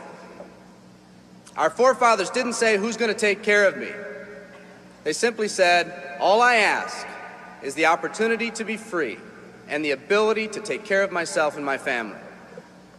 Today, we elect officials who will, quote unquote, take care of us. We cry out against anyone who dares to ask us to provide more value in the workplace. We do everything we can to spread around the suffering in our society, and yet no one is willing to step up and be part of the solution. We've slowly changed from a society that compensates based on value to a society that compensates based on entitlement and seniority. What we've come to believe is our due. We act as if someone actually owes us a living. Part of this change is due to the dramatic rise of conformity in our society. We're all taught to conform. Incredible pressures are put on us every day to do things, quote unquote, the right way.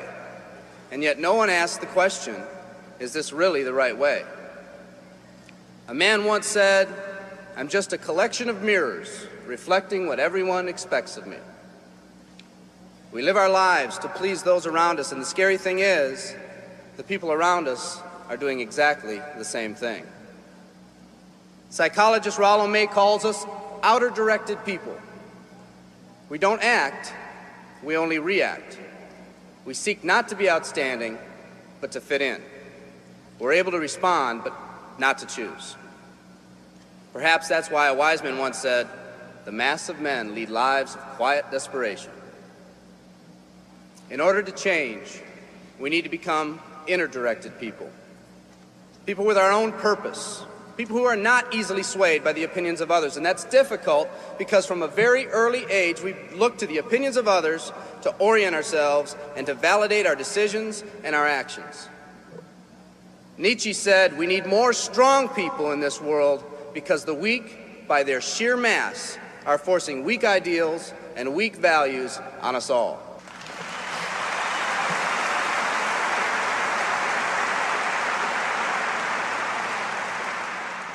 Today's massive social and economic changes are waking this slumbering giant. Some people may not be ready right now for the changes happening today in today's society. It doesn't matter if they're ready or not. An old proverb says, if a man wants his dreams to come true, he must first wake up.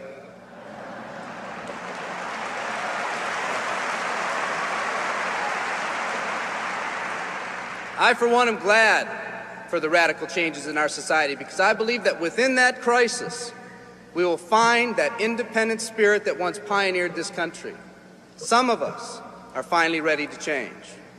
The displacement of our workforce has caused many of us to start searching for something better. Moving products and moving services is our business and our goal, but what we are becoming in the pursuit of that goal is a larger and much more important issue. The rekindling of our independent spirit has more lasting value.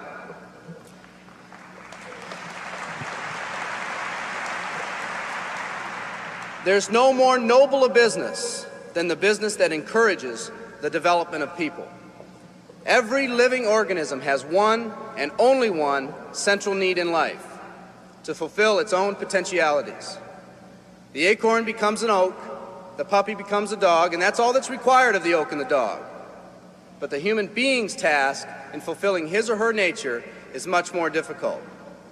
The reason is, unlike any other living creature on this planet, you've been given the dignity of choice. You'll not grow like a tree. You'll grow only as you plan and choose to grow. When a person chooses to live, two things happen. First, assuming responsibility for themselves takes on a whole new meaning. They accept responsibility not as something they've been saddled with, but as something they themselves have chosen. The second thing that happens is that discipline from the outside is replaced by self-discipline.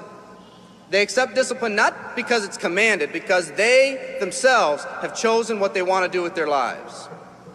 Just like when the disenfranchised men and women over 200 years ago got fed up and said, I'm not going to live like this one more day, there's another revolution coming. It's coming not just from Americans, but from people all over the world.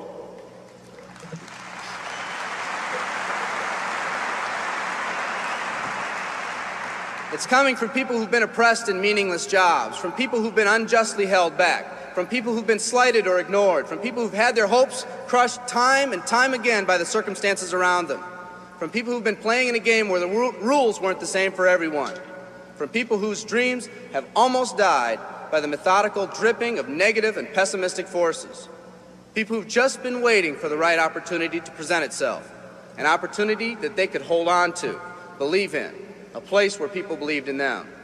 I hear the rumbling of this coming revolution every day. The old rules are changing, and society is finally ready for that change. Will people try to persuade you not to rise up? Yes, they will, and sometimes with the best of intentions. But we must fight anyone or anything that tries to influence us against our freedom. And they'll try. Believe me, they'll try.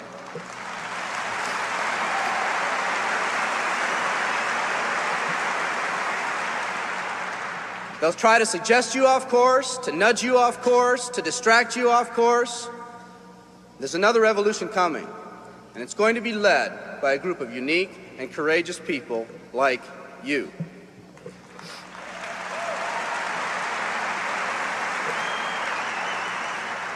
People who've had it with the way things are. People who've picked out their mountain in life and said, I'm going to the top. And if someone tells you you can't climb mountains, you don't have any experience. You tell them, I'm going to the top.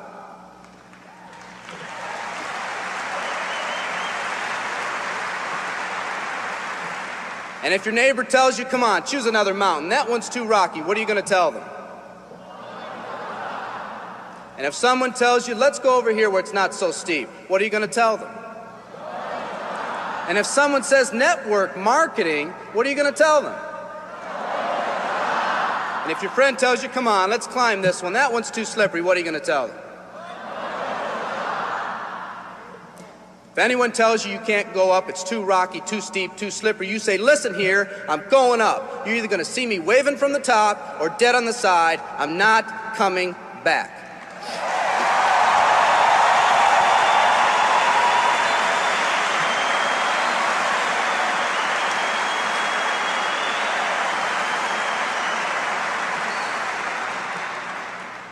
There's something about the do-or-die attitude. It's almost like when someone has a do-or-die attitude, time, fate, and circumstances seem to get together, have a hasty conference, and say, they say they're going to do it or die. We might as well let them have it.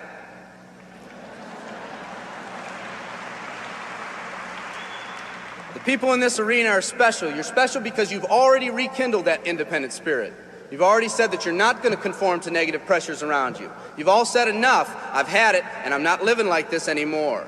You are the people who want to set big goals and aspirations for yourselves and your families. People who want to live in a country where families are brought together again instead of being torn apart. People who want a country where once again owning your own business and controlling your own destiny is commonplace.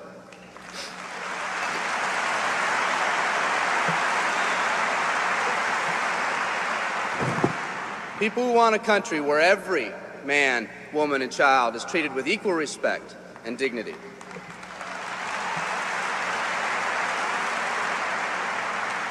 People who will pay any price so their families will not live with the legacy of maxed out credit cards and unfulfilled promises.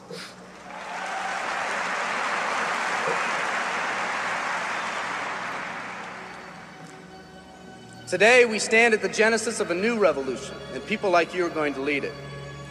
Theodore Roosevelt said these words decades ago, and I think they're particularly appropriate today. He said, "We see across the dangers of the great future, and we rejoice as a giant refreshed. The great victories are yet to be won. The greatest deeds yet to be done. I've dreamt of a company that can give us the opportunity to make these dreams come true by allowing us all to fulfill our own true potential. I love you all. Thank you very much."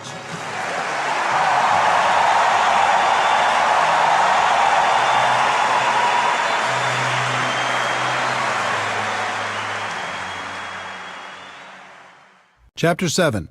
Skill number 4. Following up with your prospects. In MLM, they say the fortune is in the follow-up. I think that's true, because most people in MLM don't follow up at all, at least not as professionals. You need to understand some important concepts if you're going to master this skill. Concept number 1. Follow up is doing what you said you'd do. If you say you're going to call at a specific time, then do it. The network marketing profession is full of people who get all excited one minute and then go missing in action the next. Run your business through a physical or electronic calendar. Be the person who does what they say they're going to do.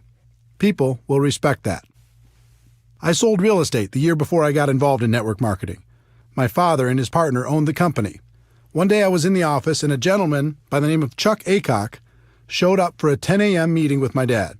It was 9:55 a.m., and my dad wasn't in the office yet. I greeted Chuck and told him I was sure my dad would arrive soon. At 10 a.m. exactly, Chuck got up and said, "It's 10 o'clock. Your dad isn't here. Have him call me if he wants to reschedule the meeting." I couldn't believe it. He came all the way to the office just to leave 30 seconds after the appointment? I told him, "Mr. Aycock, I'm sure he'll be here any minute. There's no need to leave." And then he told me something I never forgot. He said, "Son, you are either early or you are late. He's late, and my time is valuable. Have him give me a call if he'd like to reschedule." And he left. My dad showed up at 10:10 a.m. expecting to meet Chuck. I told him what happened, and he was as stunned as I was. My dad wasn't habitually late or anything. That particular morning, he was just a little casual with his time. He rescheduled the appointment, and I noticed over the years that my dad was always early for his appointments with Mr. Aycock. What's the lesson in this story? For me, the lesson was that people respect a person who does what they say they're going to do. People also respect a person who values their own time. If you say you're going to follow up at a specific time or in a specific way, either do it or reschedule well ahead of your appointment. Concept number 2. The only reason to have an exposure is to set up the next exposure. When I got started, I would conclude every exposure by saying, "What do you think?" No one told me that was one of the worst things to do. It felt like a natural thing to say, but my results were terrible. I asked one of my early mentors for help, and he said, "Eric, the only reason to have an exposure is to set up the next exposure." That blew my mind. I thought the reason to have the exposure was to get the person signed up. He went on to explain that if you finish each exposure by setting up the next one, the prospect will eventually become educated on the opportunity and make an informed decision. The goal in my mind changed from getting the prospect on the first exposure to just keeping the process alive by setting up the next follow-up exposure, then the next, and the next until they made a decision. When I made this small improvement, my results improved dramatically. We talked earlier about how to professionally invite your prospect to take a look at what you have to offer. At the end of that process, we went through several steps to set up the next exposure, meaning your follow-up call. That was your next appointment. When you make that call, you're going to ask them if they reviewed the material. They'll say, "No, I didn't," or they'll say, "Yes, I did." Let's talk about how you'll set up the next exposure in both cases. If they say no, they didn't have a chance to review the material, it's important you don't show your displeasure at their lack of follow-up. It sounds funny, but a lot of people just jump on their prospects with, "I thought you said you'd be able to see it for sure." Obviously, this won't help build that good relationship you're working on. The best way to respond is, "That's okay, I understand sometimes life gets busy. When do you think you could do it for sure, for sure?" You might say, for sure is a little much, but I've used that for decades in this follow-up situation, and I do it because it works. In any case, use whatever language you'd like to use to set up the next time and walk through the same steps to get the commitment. Once you have it, including the date and the time of the next call, the next exposure, then hang up and call them when you said you would. If you call them at the scheduled time and they still haven't reviewed the material, just repeat the process until they do. Remember, they are setting up the appointment, and you are being the professional by following up like you said you would. If you call the prospect and they say yes, they've reviewed the material, you're going to ask them a few intelligent questions. First, you're not going to ask, "What do you think?" This just invites the critical part of the prospect's mind to come up with objections to try to sound smart. The best follow-up question I've ever used is, "What did you like best?" This question will take you in a very positive direction and will give you clues as to the level of their interest. If they say the product, then your next exposure will probably be product-related. If they say financial freedom, then your next exposure will probably be opportunity-related. Another great question to ask is, on a scale of 1 to 10, with 1 being zero interest and 10 being ready to get started right away, where are you right now? With this question, anything over 1 is good. It says they have some interest. Most of the time, you'll get something like a 5 or a 6. No matter what number they give you, all you're going to do is ask them how you can help them get to a higher number. Usually that answer will go along the lines of how they answered, "What did you like best?" If the answer is very positive and the number is fairly high, you can go directly into the closing process. We'll cover that in the next section. If it isn't an obvious green light, then you just schedule the next exposure. They might want to try the product, so you help them do that and set up a follow-up date, a time to call them, and check on the experience, the next exposure. They might want to understand the compensation plan, so you set up a time to get together and review it, the next exposure. They might want to talk with their spouse, so you send them home with materials they can share with their spouse and set up a date and time when you'll follow up, the next exposure. Whatever it is, you never finish one exposure without setting up the next one. Never. If you do, it's over. That's what used to happen to me at the beginning. I would have someone look at the opportunity. When they'd done that, I'd say, "So, what do you think?" They'd usually mumble something like, "I'll let you know," or "I'll get back to you," or "I need to think more about it," or something similar.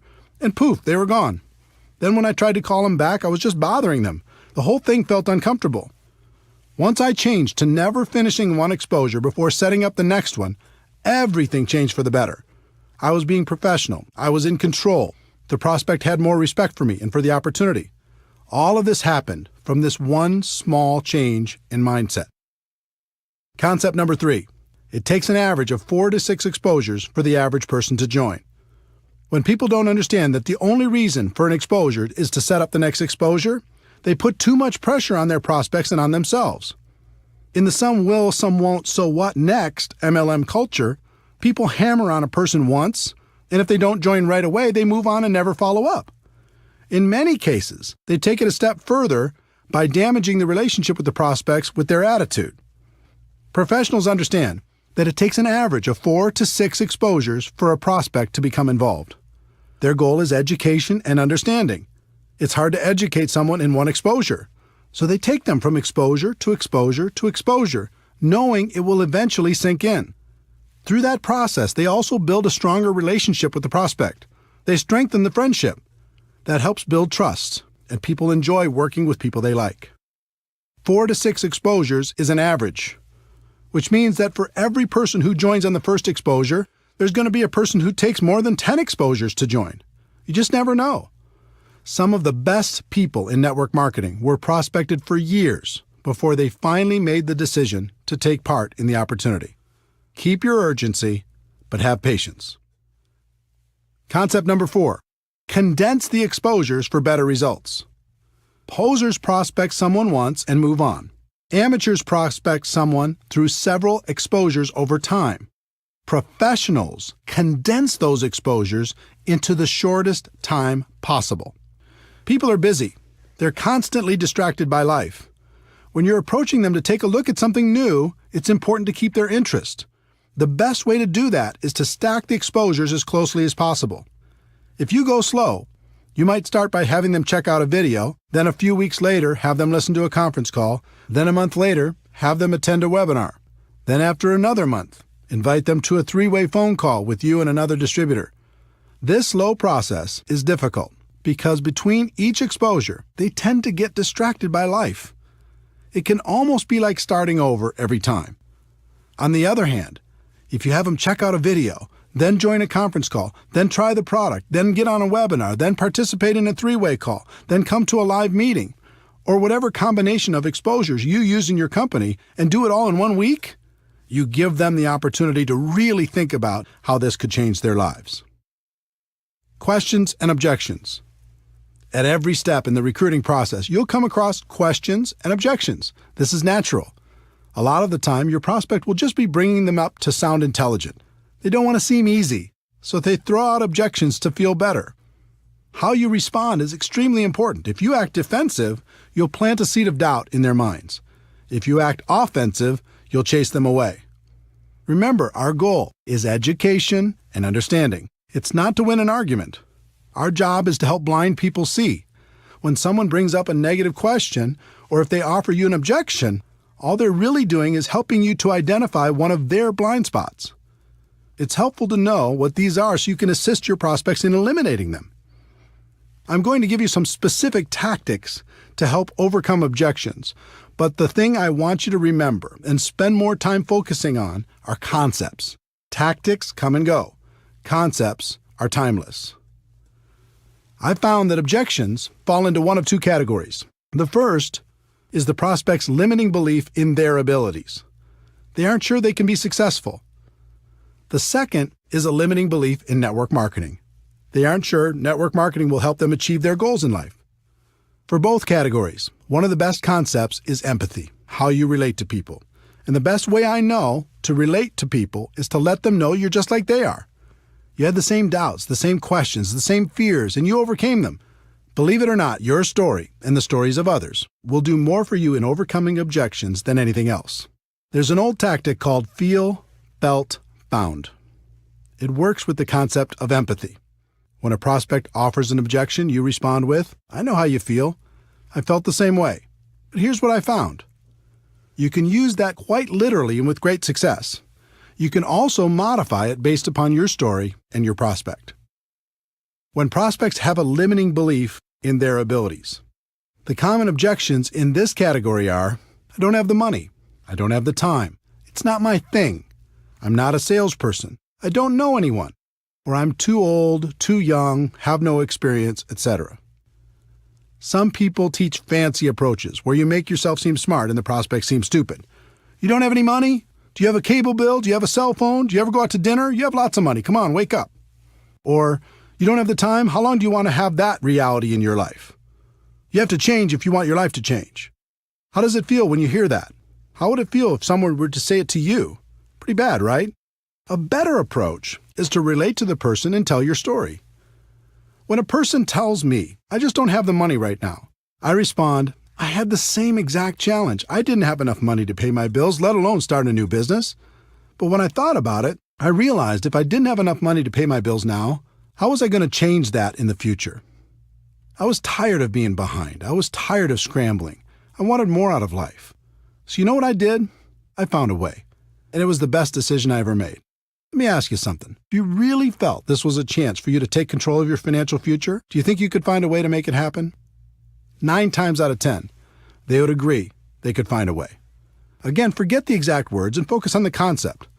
I told them I was the same as they were, with the same objection.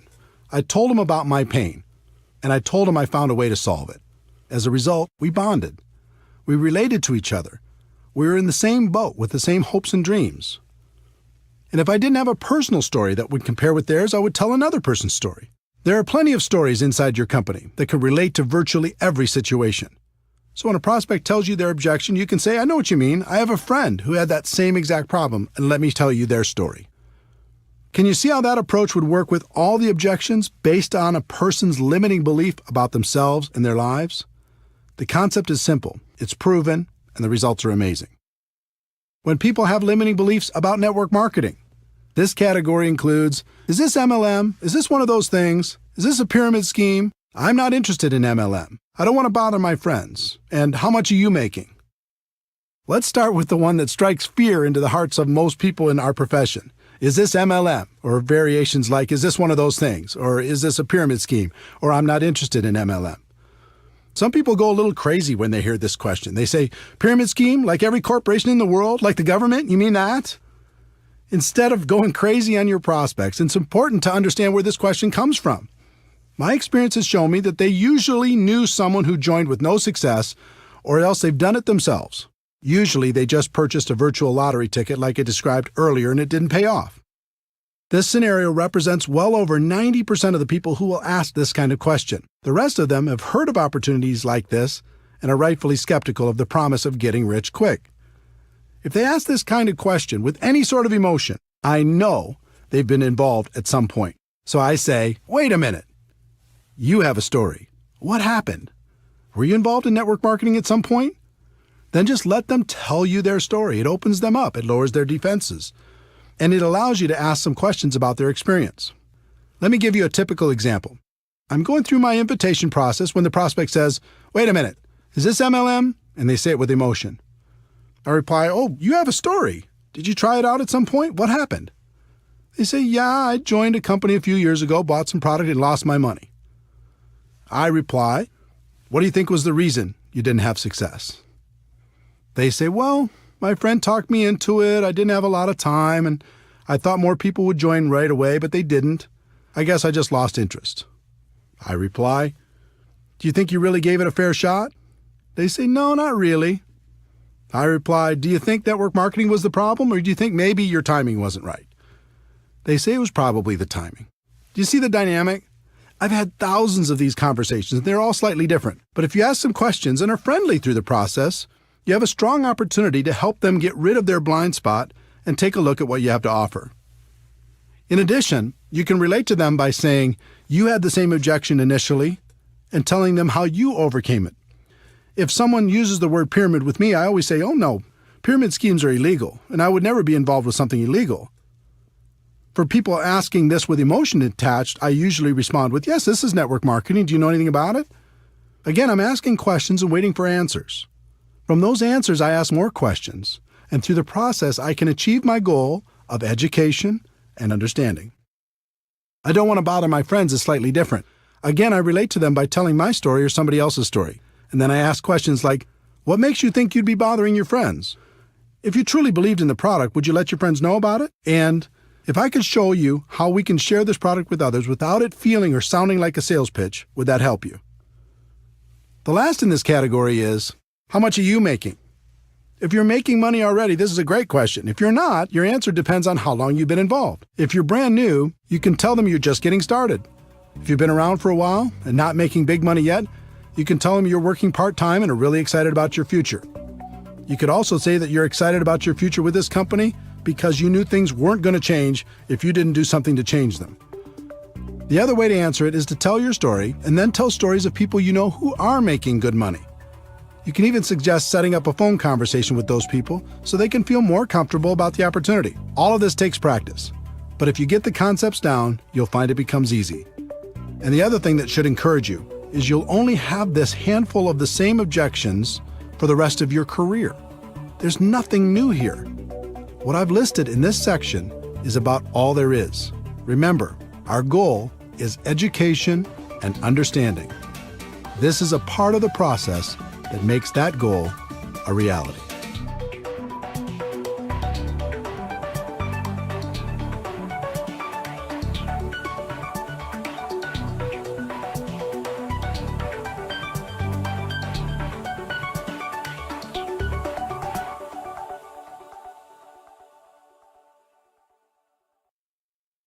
Chapter 8. Skill number 5.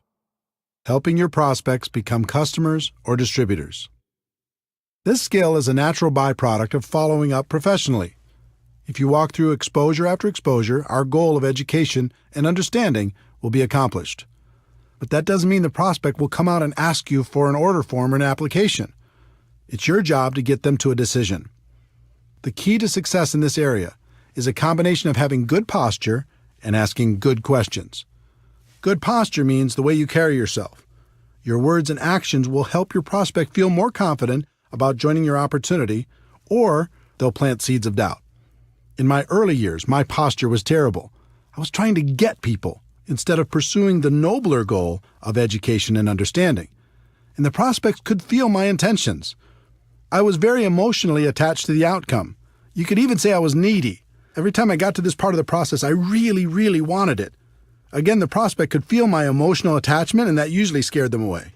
Through lack of results and without even realizing it, I started to assume people were not going to be interested. And that assumption started to seep into everything, which led to the predictable result of the prospect not joining. Most of the time, I wasn't properly prepared.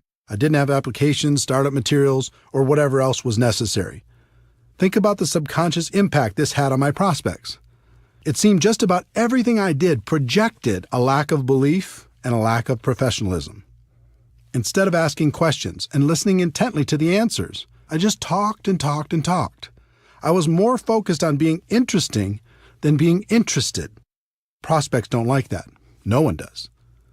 So again, I followed the pattern of modeling the professionals. I watched what the best closers did and began to copy them. I interviewed the top performers to figure out what they did differently, and slowly, I started to see the flaws in my own approach. First, I learned that professionals are emotionally detached from the outcome. In other words, their goal is education and understanding while helping a prospect make a decision that would positively impact their lives. They're the opposite of needy. They aren't trying to get anybody. They are honestly just trying to help. Second, they're very assumptive in their approach.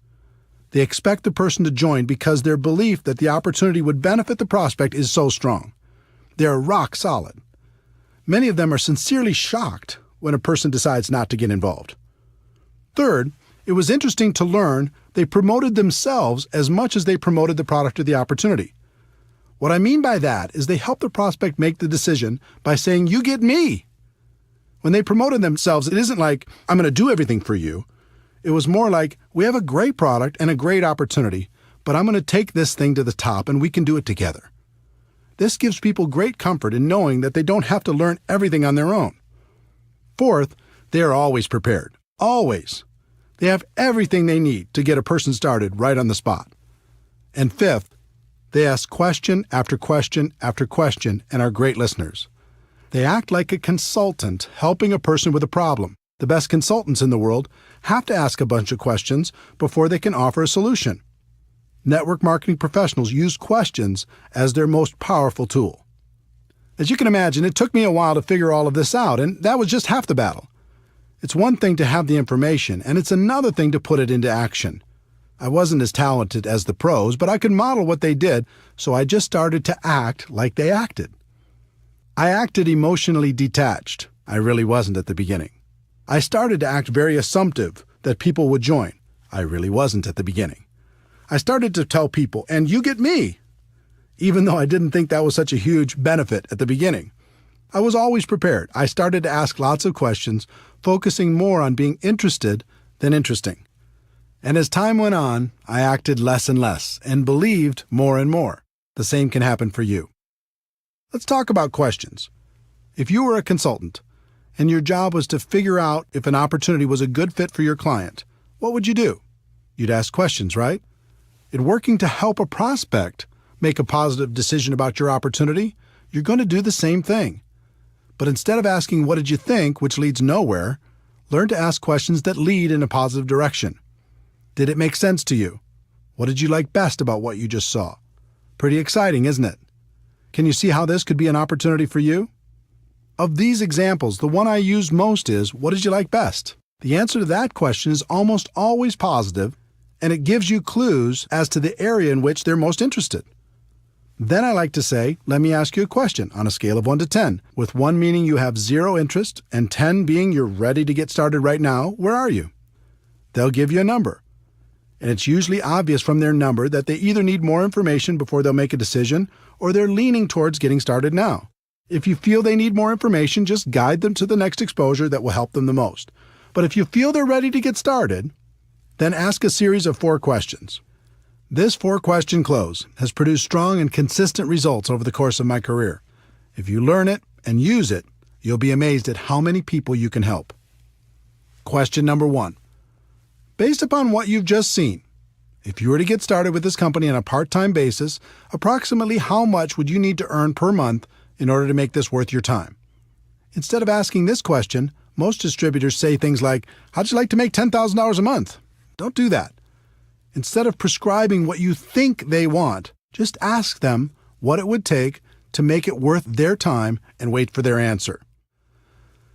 Question number 2. Approximately how many hours could you commit each week to develop that kind of income? Now they have to go inside their head and check their mental calendar to see how much time they would invest to get that kind of money. Question number 3. How many months would you work those kind of hours in order to develop that kind of income? This question makes them think about their level of commitment if they want the income from question number 1. Question number 4.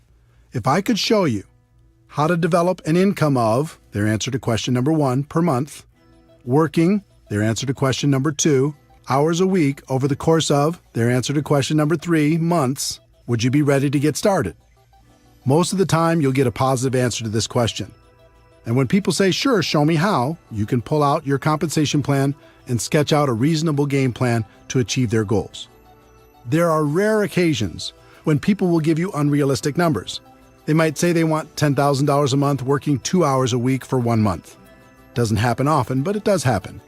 If you face that situation, you act as a consultant and say, "I'm sorry, but your expectations are way too high. You can get to $10,000 a month, but it'll take more hours and more months than you're willing to commit. If you're willing to change those expectations, we can talk." If you don't get a positive answer to the 4 questions, that's okay. That means the prospect will need to have more exposures before they're ready. Schedule the next one and repeat this process when you're done. This skill will take practice, but it's a skill that will serve you for the rest of your career. If you're tired of having too many people thinking about it and not enough taking action, this will help.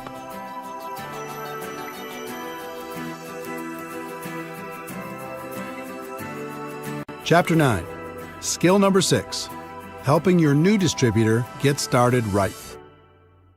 In network marketing, people invest enormous effort, time, and money into getting people signed up, and then squander that investment by leaving their new distributors to figure everything out for themselves. Professionals don't do that. They set proper expectations, they help get some quick results, and then continue to guide the new distributor through the many phases of our profession. I was lucky enough to have an early mentor, Michael Nelson, who is very skilled at guiding new distributors. Michael wasn't in my upline, but he was clearly the leader in my city. In addition, he had a lot of experience in our profession. So I listened to what he said, I watched what he did, and I asked him tons of questions. Back in those days, he had a small office close to my home, and I was always hanging around trying to learn something. Michael was a very successful recruiter. He was always bringing on new people. And for the most part, Michael's people did well in the business. That wasn't happening for me. The few people I recruited did nothing. As I watched Michael, I noticed that every time he signed up a new distributor, he scheduled what he called a game plan interview. I decided to model what he did. So the next time he met with a new distributor, I sat behind them close enough to take notes on their conversation. I did this several times and was surprised to learn he went through the same exact interview every time. I thought if I could learn that interview process, then I'd have a chance at his results. Game plan interview, part 1. He validated their decision to become a distributor. He said things like, "Congratulations on making the decision. I'm proud of you for taking charge of your life. From now on, things are going to be different for you and your family." It always took less than 5 minutes, but by the end of their discussion, any doubt they may have had about becoming a distributor was gone. They felt great. Game plan interview, part 2. He set their expectations. He knew most people came into our business with unrealistic expectations, so he always said the same 3 things. If you succeed in this business, it's going to be you who creates that success, not me. And if you fail in this business, it's going to be you who creates that failure, not me. You're going to be the difference between success and failure. I'm here to guide you every step of the way, but I can't do it for you. I'm here to work with you, but not for you. Wow, this was a radical concept and so different from the conversations I had when I got a person started. I said things like, "I get paid from what you produce, so essentially I work for you." Well, what kind of expectation do you think that set in the new distributor's mind? I'd also say, "We are going to build a business together," when that wasn't really true. They needed to build a business. I could be a resource, but I couldn't do it for them. The next thing he said was, "My job is to help you become independent from me as quickly as possible. Do you agree that that's a good goal?" Again, this was radical, but it made sense. Up to that point, I had a group that was extremely dependent on me. They only did something when I pushed. But Michael had a group that produced on their own without his constant help. He had duplication and freedom. I didn't. This set the relationship up, so Michael would be the teacher for his group and not the slave. He could show them the skills, and then they could independently build from that point forward. The third thing he said was, "There will certainly be ups and downs as you build your business. There'll be good times and bad times. I'll know when you're in one of the bad times, when you aren't calling me, you aren't showing up for meetings, you aren't on the calls, if I start hearing excuses, that sort of thing. When that happens with you, and it happens with everyone, how do you want me to handle that? Do you want me to leave you alone? Or do you want me to be persistent and remind you why you made this decision in the first place?" This was brilliant, because it's true that everyone will have times of self-doubt. He let them know it was natural, and at the same time, set up the relationship so he was in a position to turn them around when it happened. What Michael accomplished with these 3 concepts was so different from promising the world like I was doing, that it was night and day. With my approach, the distributor would sit back and wait for me to perform. And if I was ever too busy or couldn't help for some reason, I became the easy excuse for why things weren't working out. With Michael's approach, his people became independent quickly. He would coach them from time to time, but he wouldn't allow his group to use him as an excuse for their lack of results. While my distributors struggled, his flourished. Game plan interview, part 3. Michael went through a getting started checklist to help the new person have the best chance for success. The exact plan would be different for every company, but the concept was to do everything possible to get quick results. Here are some examples of what you could include in your getting started checklist. 1. Make sure your new distributor is set up with appropriate products. Just about every company has products that can be personally used by the distributor, so make sure your new person is doing that. Depending on your company, this may include a monthly commitment. It's very important that people develop an emotional attachment to the products, and that can only happen if they are using them and enjoying the benefits. In addition, many companies have products that can be sampled or used in demonstrations. In that case, new distributors should have an appropriate supply so they're properly prepared. 2. Make sure your new distributor is set up with appropriate tools. We've talked about the importance of third-party tools in building a large and successful network marketing business. Your new distributor needs to be prepared to help their prospects with the tools that will professionally take them through the exposure process. 3. Make sure your new distributor gets connected. Show them how to find things on the company website, where the upcoming events are being held, when the leadership calls or webinars are being conducted, etc. Remember, our goal is to help them become independent as quickly as possible. This is an important step in making that goal a reality. 4. Make sure your new distributor has a basic understanding of the compensation plan.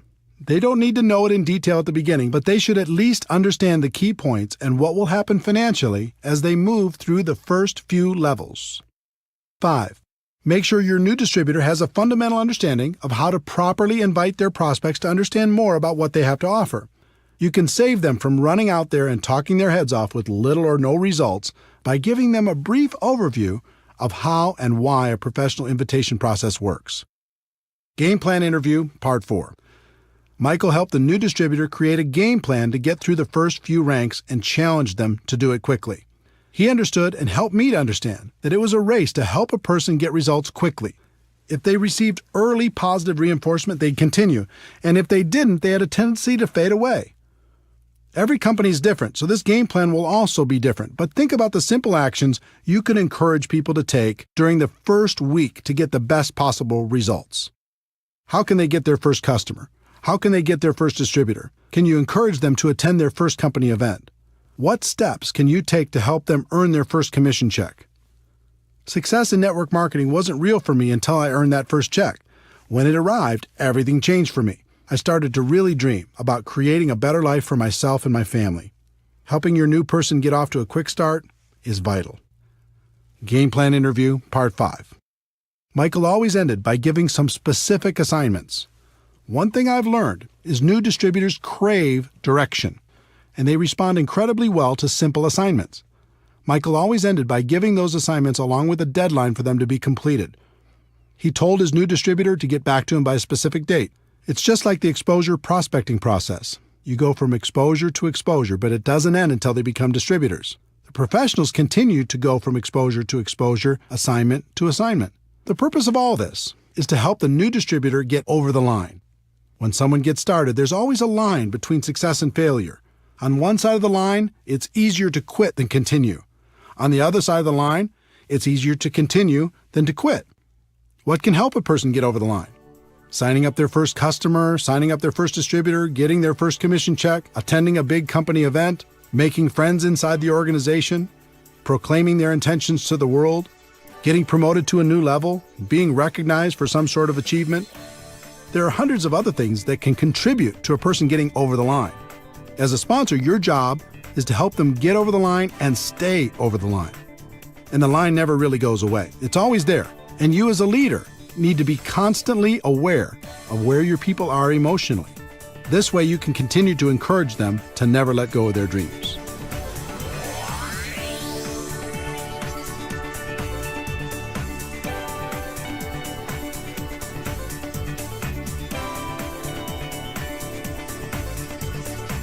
Chapter 10. Skill 7. Promoting events. In network marketing, meetings make money. It's just that simple. Yes, technology can help us connect with people in ways that are becoming more and more efficient, but nothing replaces face-to-face interaction. Meeting people one-on-one, in small groups, or at local or bigger events will have a huge impact on the long-term success of any network marketing organization. But one particular type of event is the most powerful, and that is the destination event. It might be a company-sponsored event or one put on by your upline leadership, but a destination event is one where most of the attendees travel to a different city, stay at a hotel, and participate in a conference or convention.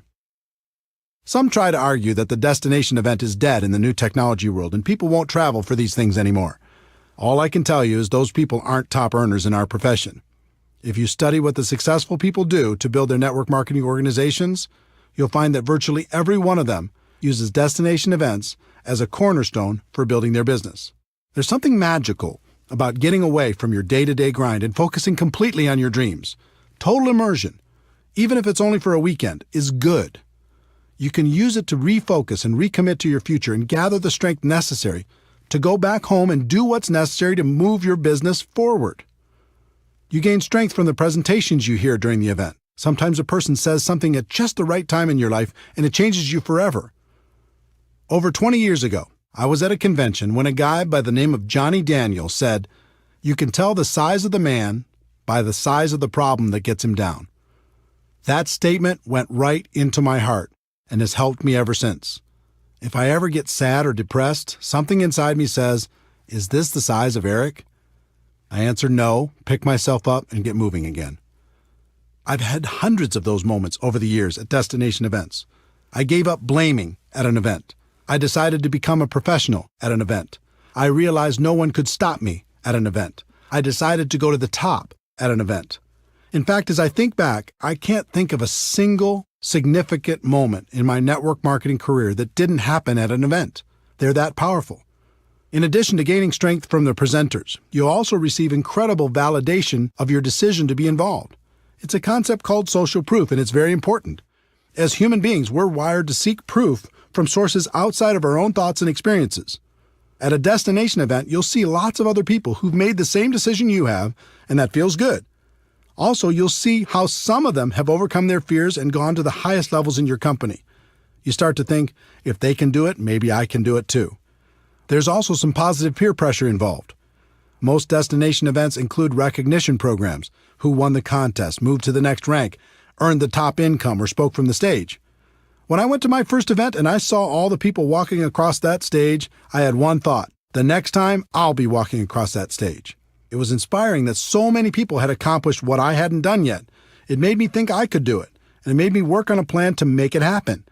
In addition to being inspired, I also didn't want to show up at the next event without some improvement in my business. That positive peer pressure helped me face my fears and make it happen. Overall, the sense of community at a destination event is comforting. We all live in a world filled with ignorant people when it comes to network marketing. That can be discouraging at times. But when we go to a big event, suddenly we're surrounded by people who think like we think.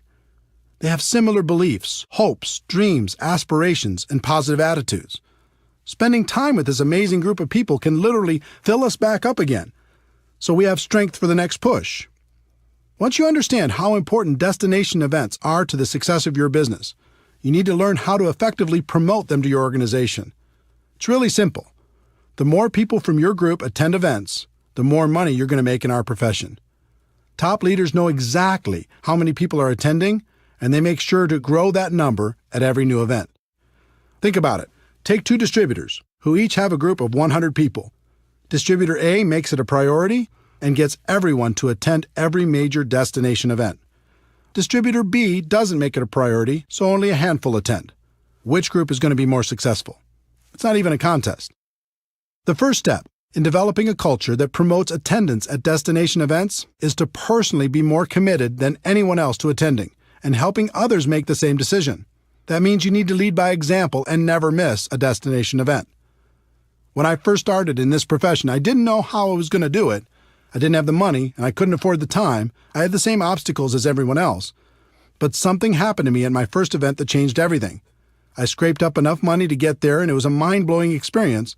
The stage, the lights, the people, the stories, it was awesome. During one of the sessions, I stepped out to go to the bathroom, and when I came back to the entrance to the big convention hall, I found myself standing next to one of the top income earners in the whole company. It was like standing next to a celebrity. He had achieved what I wanted to achieve, and more. I stood there trying to think of something smart to say, and finally, I simply introduced myself and asked, "What's the secret?"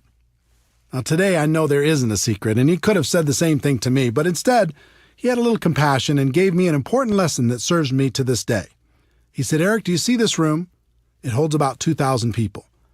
We have these events about 3 times a year. Here's the secret.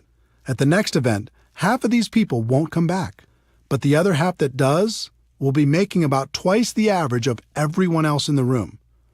Your job is to be in the 1,000 people who come back, and it doesn't stop there. At the next event, half of those 1,000 won't come back, but the 500 who do will be making 4 times the amount of the average in the room. This continues from event to event. If you continue to come back, you'll end up being among the highest paid people in the room, and eventually, you'll even find yourself presenting on stage." I said, "That's it?" And he replied, "Eric, obviously you're going to have to continue to work on your skills in between events, but my experience has shown me that if you outlast people at our big events, you'll make it to the top." This was pretty simple for me to understand. I thanked him and made a resolution on the spot to never miss a big company event. It wasn't easy. Sometimes the event tickets alone were a problem. I made it a priority and found a way to buy them. Sometimes childcare was an issue. I relentlessly searched for babysitters until we found someone we could trust. Sometimes I struggled with how to get to the event. Instead of taking a nice, comfortable direct flight, sometimes I had to book one with 2 or 3 connections. Instead of flying, sometimes I had to drive, even piling into one vehicle with a group of people to get there. There were even times when I reserved a bus and recruited people in my area to share the ride. The point is, I made it a priority and I made it to the event, no matter what. As for accommodations, today I stay in a suite, but it wasn't always that way. At the beginning, I often shared a room with as many people as possible. Instead of room service, we'd go to the local grocery store and get food for inexpensive meals. And the minibar was strictly off limits. Bottom line, the advice I received all those years ago worked. Because I was ambitious and hungry, I figured out a way to outlast the people who were less committed. And just like that top income earner had told me, my income continued to grow with each event. On top of that, another strange thing happened. I started to feel different than everyone else. I started to feel like an Iron Man. I started to be proud of the fact that I was still standing when other people lost faith. So if you're more committed than anyone else to attending the destination events, that all-important commitment will serve you very well. Once you're fully committed, the next step is to grow the number of people on your team that attend with you. Most people announce the next big event to their group, sit back, and hope people register. Professionals understand there's a big difference between an announcer and being a promoter. Promoters make the event a priority in their group. They are relentless with their message. They tell stories that inspire people to action. They take nothing for granted and don't rest until people have registered. They paint a picture in people's minds about how great the event will be and the benefits of attending. One thing I learned long ago was to never buy someone's excuse, at least at the beginning. I can't tell you how many people started off by telling me the reasons they couldn't attend the next destination event, only to find out that their reason was just an excuse and wasn't really true. The problem with amateurs is they buy that first story, and that's the end of it. Person says, I can't get off work, or I can't afford it, or I can't arrange childcare, or who's going to watch my dog, or there's a birthday party that weekend. And the amateur says, oh well, it is what it is. I hope you can make it to the next one. The professional has a completely different mindset. When they hear an objection, they don't buy that story because they know it's probably not real, or at least not real enough. Instead, they work with that person to help them understand the meaning and importance of attending the event. Then they brainstorm with them to figure out a way to overcome their initial problem. I can't tell you how many people I've talked to who had already decided they were not going to attend the next event, and within 5 minutes, they changed their mind and registered. The lesson here is to tell your story, don't buy theirs. Think of this skill as if you're a publicly traded company and your stock value is tied directly to how many people you have at each destination event. If that were the case, you'd make it a priority to always have a bigger number at the next event, wouldn't you? You might start with just you at the first event, but then the goal needs to be to bring someone with you to the next one and to grow that number at the next and the next and the next. There's no such thing as a silver bullet in network marketing, but this skill is as close as it gets.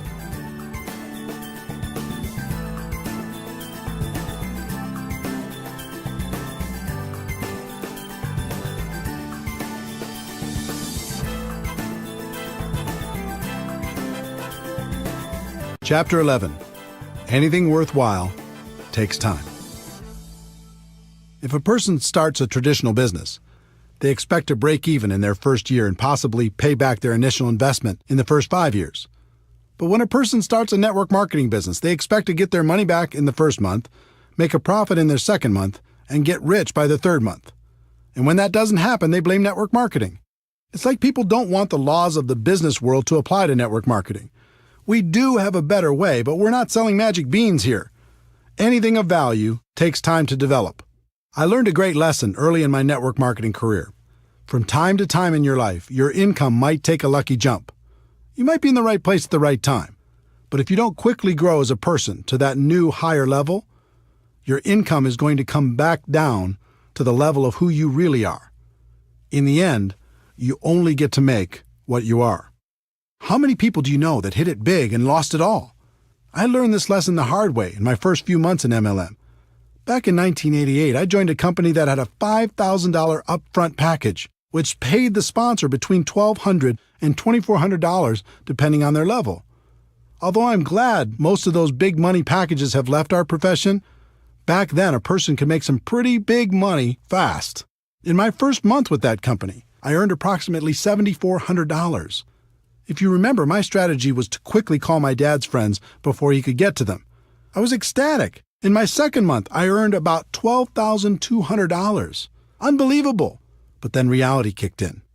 I wasn't a $12,000 a month person. I hadn't worked on my skills. I wasn't developing myself. I was just riding the wave. My third month's check was $1,098.60. Looking at that check was like looking at myself in the mirror. It showed me who I was. It was an ugly feeling. My first reaction was to quit and blame everyone and everything for my bad check. But eventually I realized that to earn more, I needed to become more. I needed to work on my skills, so I didn't have to rely on luck or timing or positioning. You might have heard, you can get rich quick, or there's no work involved, or the product sells itself, or any number of trumped-up statements. But you must learn to give up those false and unrealistic expectations and go to work on you. The 1-3-5-7 formula. There's a formula I've seen work in our profession. I call it the 1-3-5-7 formula. As a general rule, it will take you about 1 year to become competent and profitable in network marketing. You'll know the basics, you'll cover expenses, and you'll be learning. It'll take about 3 years of consistent part-time effort in order to go full-time. It'll take about 5 years of consistent effort to become a six-figure earner or above. And it will take about 7 years of consistent effort to become an expert. Now, that doesn't mean you can't make more than that in the short term. Many people do. It just means if you want to keep making that kind of money, you need to eventually become an expert. When you think about it, 7 years isn't so bad, especially when a good portion of it is part-time. You're going to be 7 years older anyway. You might as well become an expert over that period of time instead of just going through the motions. How to learn. Once you make the commitment to focus on your skills, the next thing you need to do is figure out the best way to learn. One of the best things that ever happened to me was realizing there are no bad experiences and no good experiences, only learning experiences. This was a major breakthrough. In other words, let go of the outcome and focus on what you can learn from every experience. This took so much pressure off me. Instead of always looking for great experiences, I started focusing on how many experiences I could have, because the more I had, the more I could learn. Another attribute of a top earner in MLM is they are what I like to call an active student. As a professional, they're always learning, always growing, always trying to get better.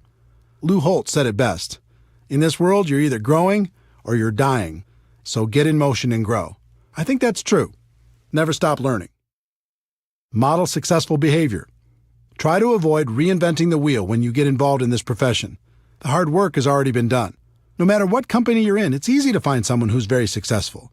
Doesn't matter if it's getting customers, finding prospects, inviting, presenting, following up, closing, getting people started, building for events, or any other skill.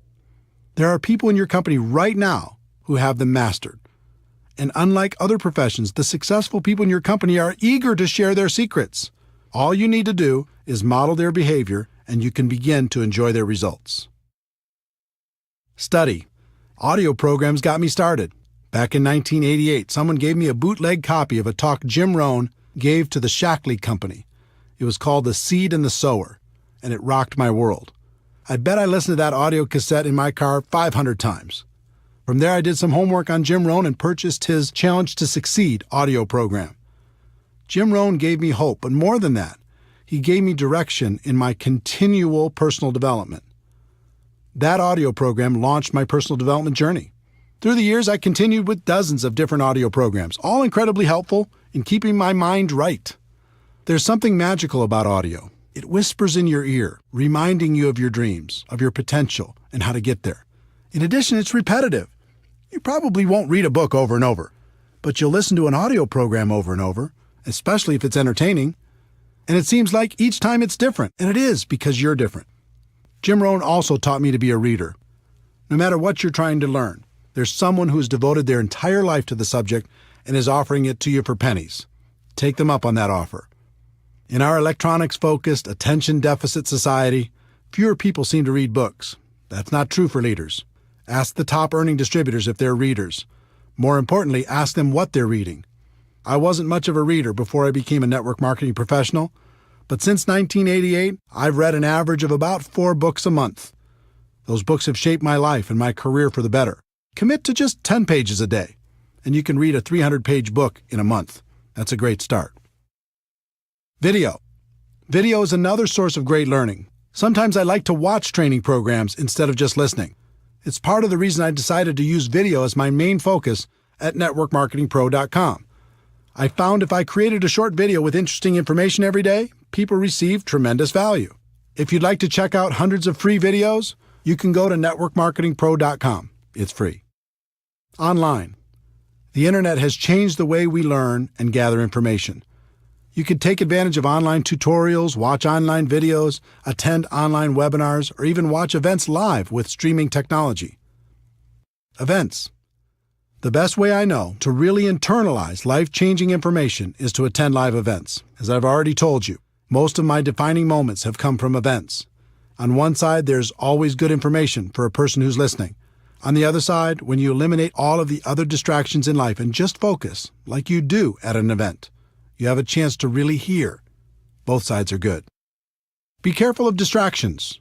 With all of the choices available to you in terms of studying your craft, now more than ever, you must be careful about what you allow into your mind. People everywhere will try to distract you with their latest and greatest breakthrough, and it can be very tempting to jump at all those opportunities. You should be focused on a very narrow range of skills: finding prospects, inviting, presenting, following up, closing, getting people started right, and promoting events. Make sure you master those skills before adding anything else to your to-do list. Take action. Almost all of the learning in MLM is in the doing. If you want to learn how to talk to people on the phone, then talk to more people on the phone. If you want to learn how to do a home presentation, then do more home presentations. You'll certainly figure it out. That doesn't mean you shouldn't continue to seek knowledge on the skill sets for success in MLM, but it does mean you shouldn't wait for complete knowledge before taking action. Part of the reason people avoid taking action is they're afraid they'll be embarrassed. If you want to be successful in network marketing, you must learn to set that fear aside. Here's why. It's very difficult to look good and get better at the same time. Instead of being afraid of how you look as you're learning and growing, be afraid of not taking action and living a life at a fraction of your potential. Let me give you a concept that has served me for over 20 years in the area of developing my skills. Back in the early 1990s, a friend and I were searching for a great network marketing product. We traveled the country and met with many interesting people. Our journey led us to an organization in Michigan called the High Scope Educational Research Foundation. They had a progressive and proven way to teach children how to learn more effectively. High Scope has many components, but the one that struck me then is the one I've used to this day, called Plan, Do, Review. Here's how the company explains the process. In the Plan, Do, Review process, children make plans, carry them out, and reflect on what they have done. In doing so, children learn to take initiative, solve problems, work with others, and accomplish their goals. Their play becomes more purposeful and focused. By making Plan, Do, Review a successful and integral part of your classroom's daily routine, you'll learn how you can promote learning and build on children's interests and intrinsic motivation. When I heard what they were saying on how to use it as a teaching tool for children, the only thing that was rolling around in my mind was how I could use it for myself and the people in my organization. While things didn't work out for turning the High Scope product into a network marketing product, I'll be forever grateful to their organization for helping me and hundreds of thousands of people all over the world to use this concept to build a better business. Here's how I've used and taught the concept for over 20 years now. Choose a skill you want to develop. 1. Make a plan. 2. Do your plan. 3. Review your results to see how you could do better next time. Most people don't make a plan. They just charge out there and do. Even more people never review their results to see how they could improve. Do you see how this connects with no good experiences and no bad experiences, only learning experiences? 1. Make a plan. 2. Do your plan. 3. Review your results, good or bad, to see how you could do better next time. 4. Make a better plan. 5. Do that better plan. 6. Review those results, good or bad, to see how you could do better next time. 7. Never stop applying Plan, Do, Review, and you'll eventually become an expert through trial and error. This little secret to learning in MLM is one of the most powerful I've shared. It's become part of my DNA. I hope the same happens for you. Teaching. Would it surprise you to know that teaching is one of the best ways to learn? It's true. If you want to really master something, teach teach it to others. Teaching burns a groove in your brain like nothing else can. Who do you think gets the most benefit from the daily video shows at networkmarketingpro.com? I do. I have to think about it, prepare, and present the message every day, so it helps keep me sharp and on top of my game. The lesson for each of you should be to find someone to teach. Even if you just have one person in your group, start there. And as your group grows, look for more and more opportunities to teach. You'll get the most benefit. Your associations. This is another important lesson from Jim Rohn. He taught me the law of association that says you'll become the average of the 5 people you spend the most time with. You'll think how they think, act how they act, talk how they talk, and earn how they earn. Let me tell you something. This law is real. You can't fight it. I've done 3 things over the course of my career when it comes to my associations. First, I've disassociated with the people who are toxic to my life. This isn't an easy decision, but it's an important one. Some people will keep you down permanently. Second, I've limited my associations with negative people or people who weren't helping me grow in the direction of my dreams. I just learned to spend less time with those people and more time on positive influences. And third, I've worked to expand my associations with people who can help me become a better person and a better professional. If you're trying to learn to become an expert in the network marketing profession, doesn't it make sense to find a way to spend more time with the people who have the skills you're looking for? If this is a little too stressful to think about when you're looking at the 5 people you're spending time with right now, here's a little tip. About every 6 months, one of the people in your 5 will change. They'll move, get a new job, start a relationship, end a relationship. Something will happen. The secret is, when that happens, choose very wisely when you're thinking about who's going to take their place. Most people don't think about this at all. They just let the next person fall into that place. That's a big mistake. Find someone who will push you. Find someone who will inspire you. I hope these suggestions on the learning process of becoming a professional have been helpful to you. It's okay to dream big, but you also have to be patient. Anything of value takes time. Continue to develop your skills. Become a permanent student. Those skills will make a place for you for the rest of your life. There's one more concept you need to understand. I've analyzed the top earners in network marketing. I've interviewed them, and we've become friends. Do you know what they all have in common? They work hard. Don't get me wrong, they have a great lifestyle, and they love what they do, but they work their butts off. If you want big success in MLM, you're going to have to do the same. Network marketing isn't about luck, timing, positioning, or signing that magic person who will make you rich. Freedom is possible, but it isn't free. It will take hard work to stay consistent when the world tries to distract you. It'll take hard work to learn the skills required for long-term success. It'll take hard work to become the leader you're meant to be. Some people in network marketing become unhappy when they realize work is involved. Most of them join for some sort of free ride. When they experience growing pains, they run for the hills. Be different. It might take hard work, but it's good work. And it's the best way I know for the average person to enjoy.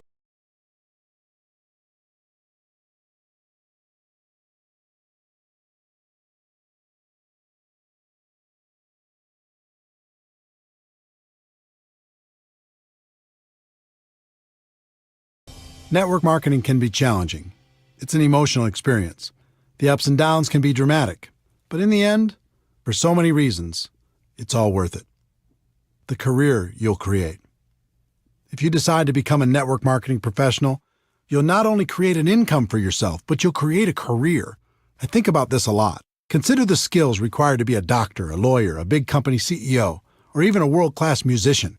You're talking about a high level of skill and a fairly high level of income. Now consider the skills necessary to become a network marketing professional. They're tiny in comparison. And yet many network marketing professionals enjoy a higher level of income and most certainly a higher degree of freedom.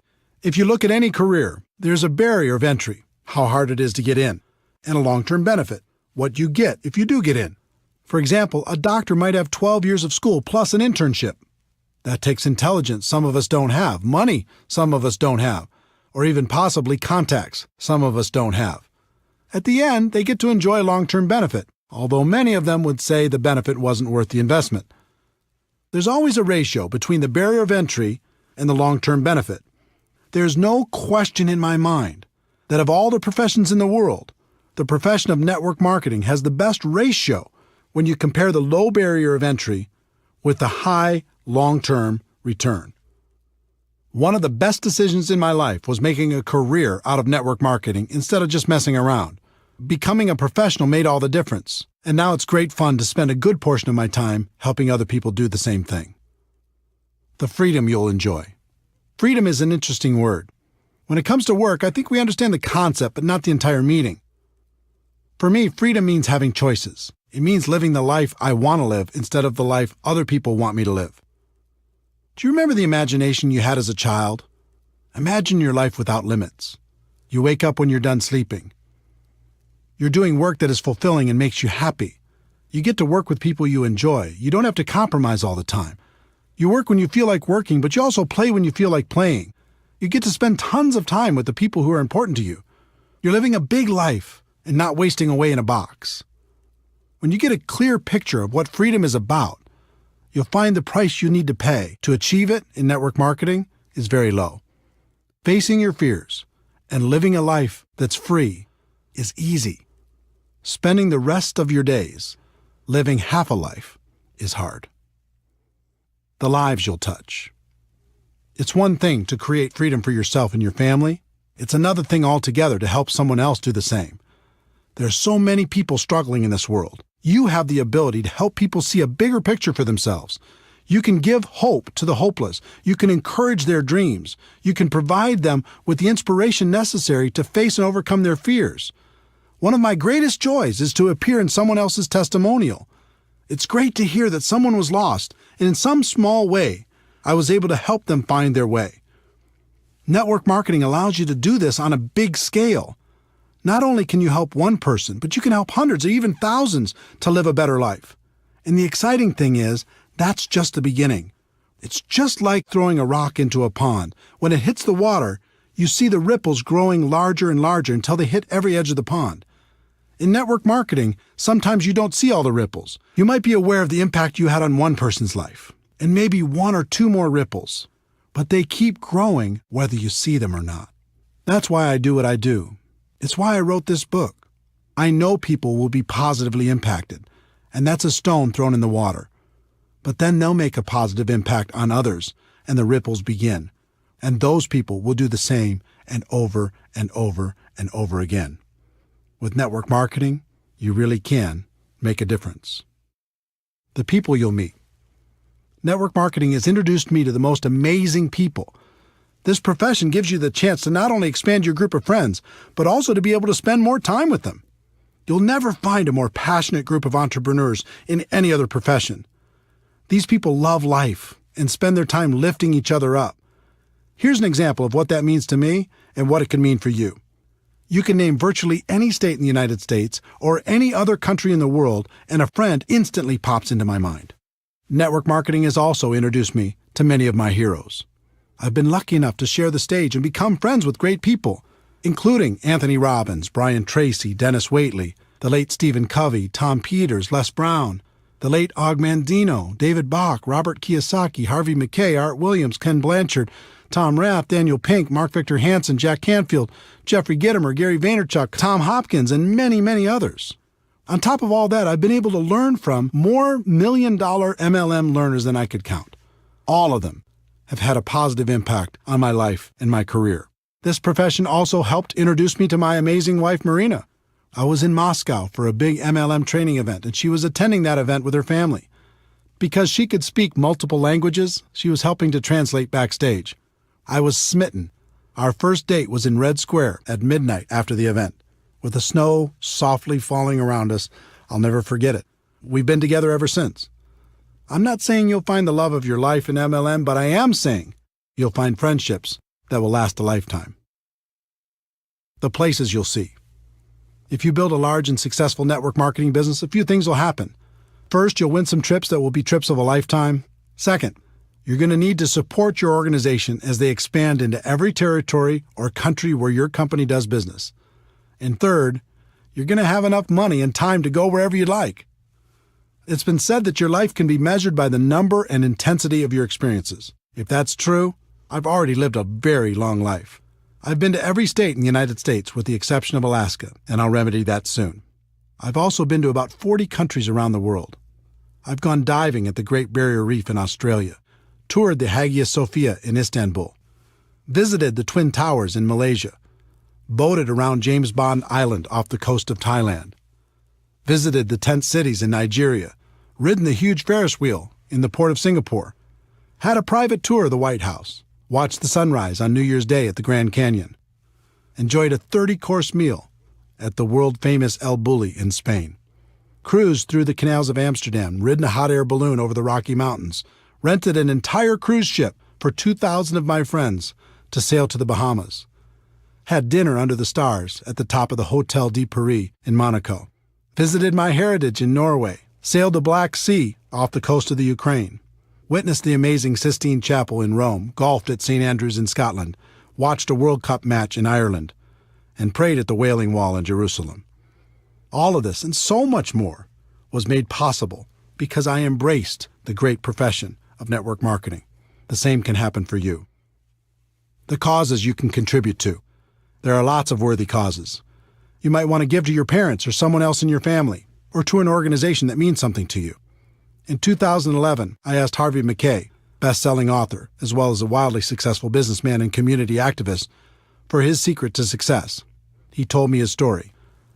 Eric, my father sat me down after I graduated from the University of Minnesota at age 21. I was a little bit cocky, going to take on the world, going to start at the top and work my way up. And he said, Harvey, 25%, 1/4 of your life, starting now, is going to be devoted to volunteerism. Now, I didn't know what that meant, other than I started volunteering for everything. Heart, Cancer, United Way, Boy Scouts, March of Dimes, Salvation Army, everything. Let me tell you what that experience has done for me my entire life. Being on all those boards and being involved in all those charities, I became a better communicator. I became a better leader. I became a better salesperson. Because all I was doing was raising money for the more than 20 boards that I've been on. I became a better sales manager. And can you imagine how many new people I met by just being a volunteer? My network grew tremendously. But the biggest thing that happened was my sense of being a citizen of the world. To know that you've helped another human being and to be able to see the results, it's an unbelievable feeling. I'm so thankful to my father because his advice changed my life. This interview changed my life because it impacted my thinking on contribution. I'd always thought that there was really only one way to help a worthy cause, and that was with your money. But after my conversation with Harvey, I realized that there was 3 ways to help. The first is with your money. Of course, you can write a check, and that's wonderful. Network marketing can allow you to write bigger checks than you could ever imagine before. The second is with your time. Like Harvey said, you can dedicate a portion of your life to causes that are important to you. He chose 25%. You could choose whatever you'd like, but I'd encourage you to choose. And by time, I don't mean just volunteering a few hours here and there at the shelter or something. I mean, give your time to creative thinking, raising awareness, and raising money. And the third is probably most important, and that is with your influence. Take the time you're going to spend on your cause and put all of your influence behind it. Inspire your organization to do something great with you. Encourage your company to get involved. Leverage your network to do great things. You are powerful, and more so because of your involvement in network marketing. Use that influence for good. It'll change your life for the better. The person you'll become in the process. Network marketing changed my life for the better because it forced me to become a better person. As a profession, we move products and services to the customers who want them, but our real purpose is much deeper. At its core, this profession is an incubator for personal growth. You'll learn how to face your fears. You'll learn how to solve problems. You'll learn how to feed your mind with positives and protect your mind from negatives. You'll learn how to grow stronger. You'll learn how to lead. When I first started out in this profession, I did almost everything out of fear. I was afraid I wouldn't succeed. I was afraid I was going to run out of prospects. I was afraid I was going to miss out on the opportunity. But over time, that fear went away. I decided to focus on myself and my skills instead of all the things I couldn't control, and then everything became clear. I learned the true secret of network marketing. The greatest benefit isn't getting what you want. The greatest benefit is what you'll need to become in order to get what you want. I learned what was always there and what has been passed down for ages. The journey is everything. Thank you for taking this journey with me. Let me conclude by sharing what I say at the end of every Network Marketing Pro video. Ladies and gentlemen, my wish for you is that you decide to become a network marketing professional, that you decide to go pro, because it is a stone cold fact that we have a better way. Now let's go tell the world.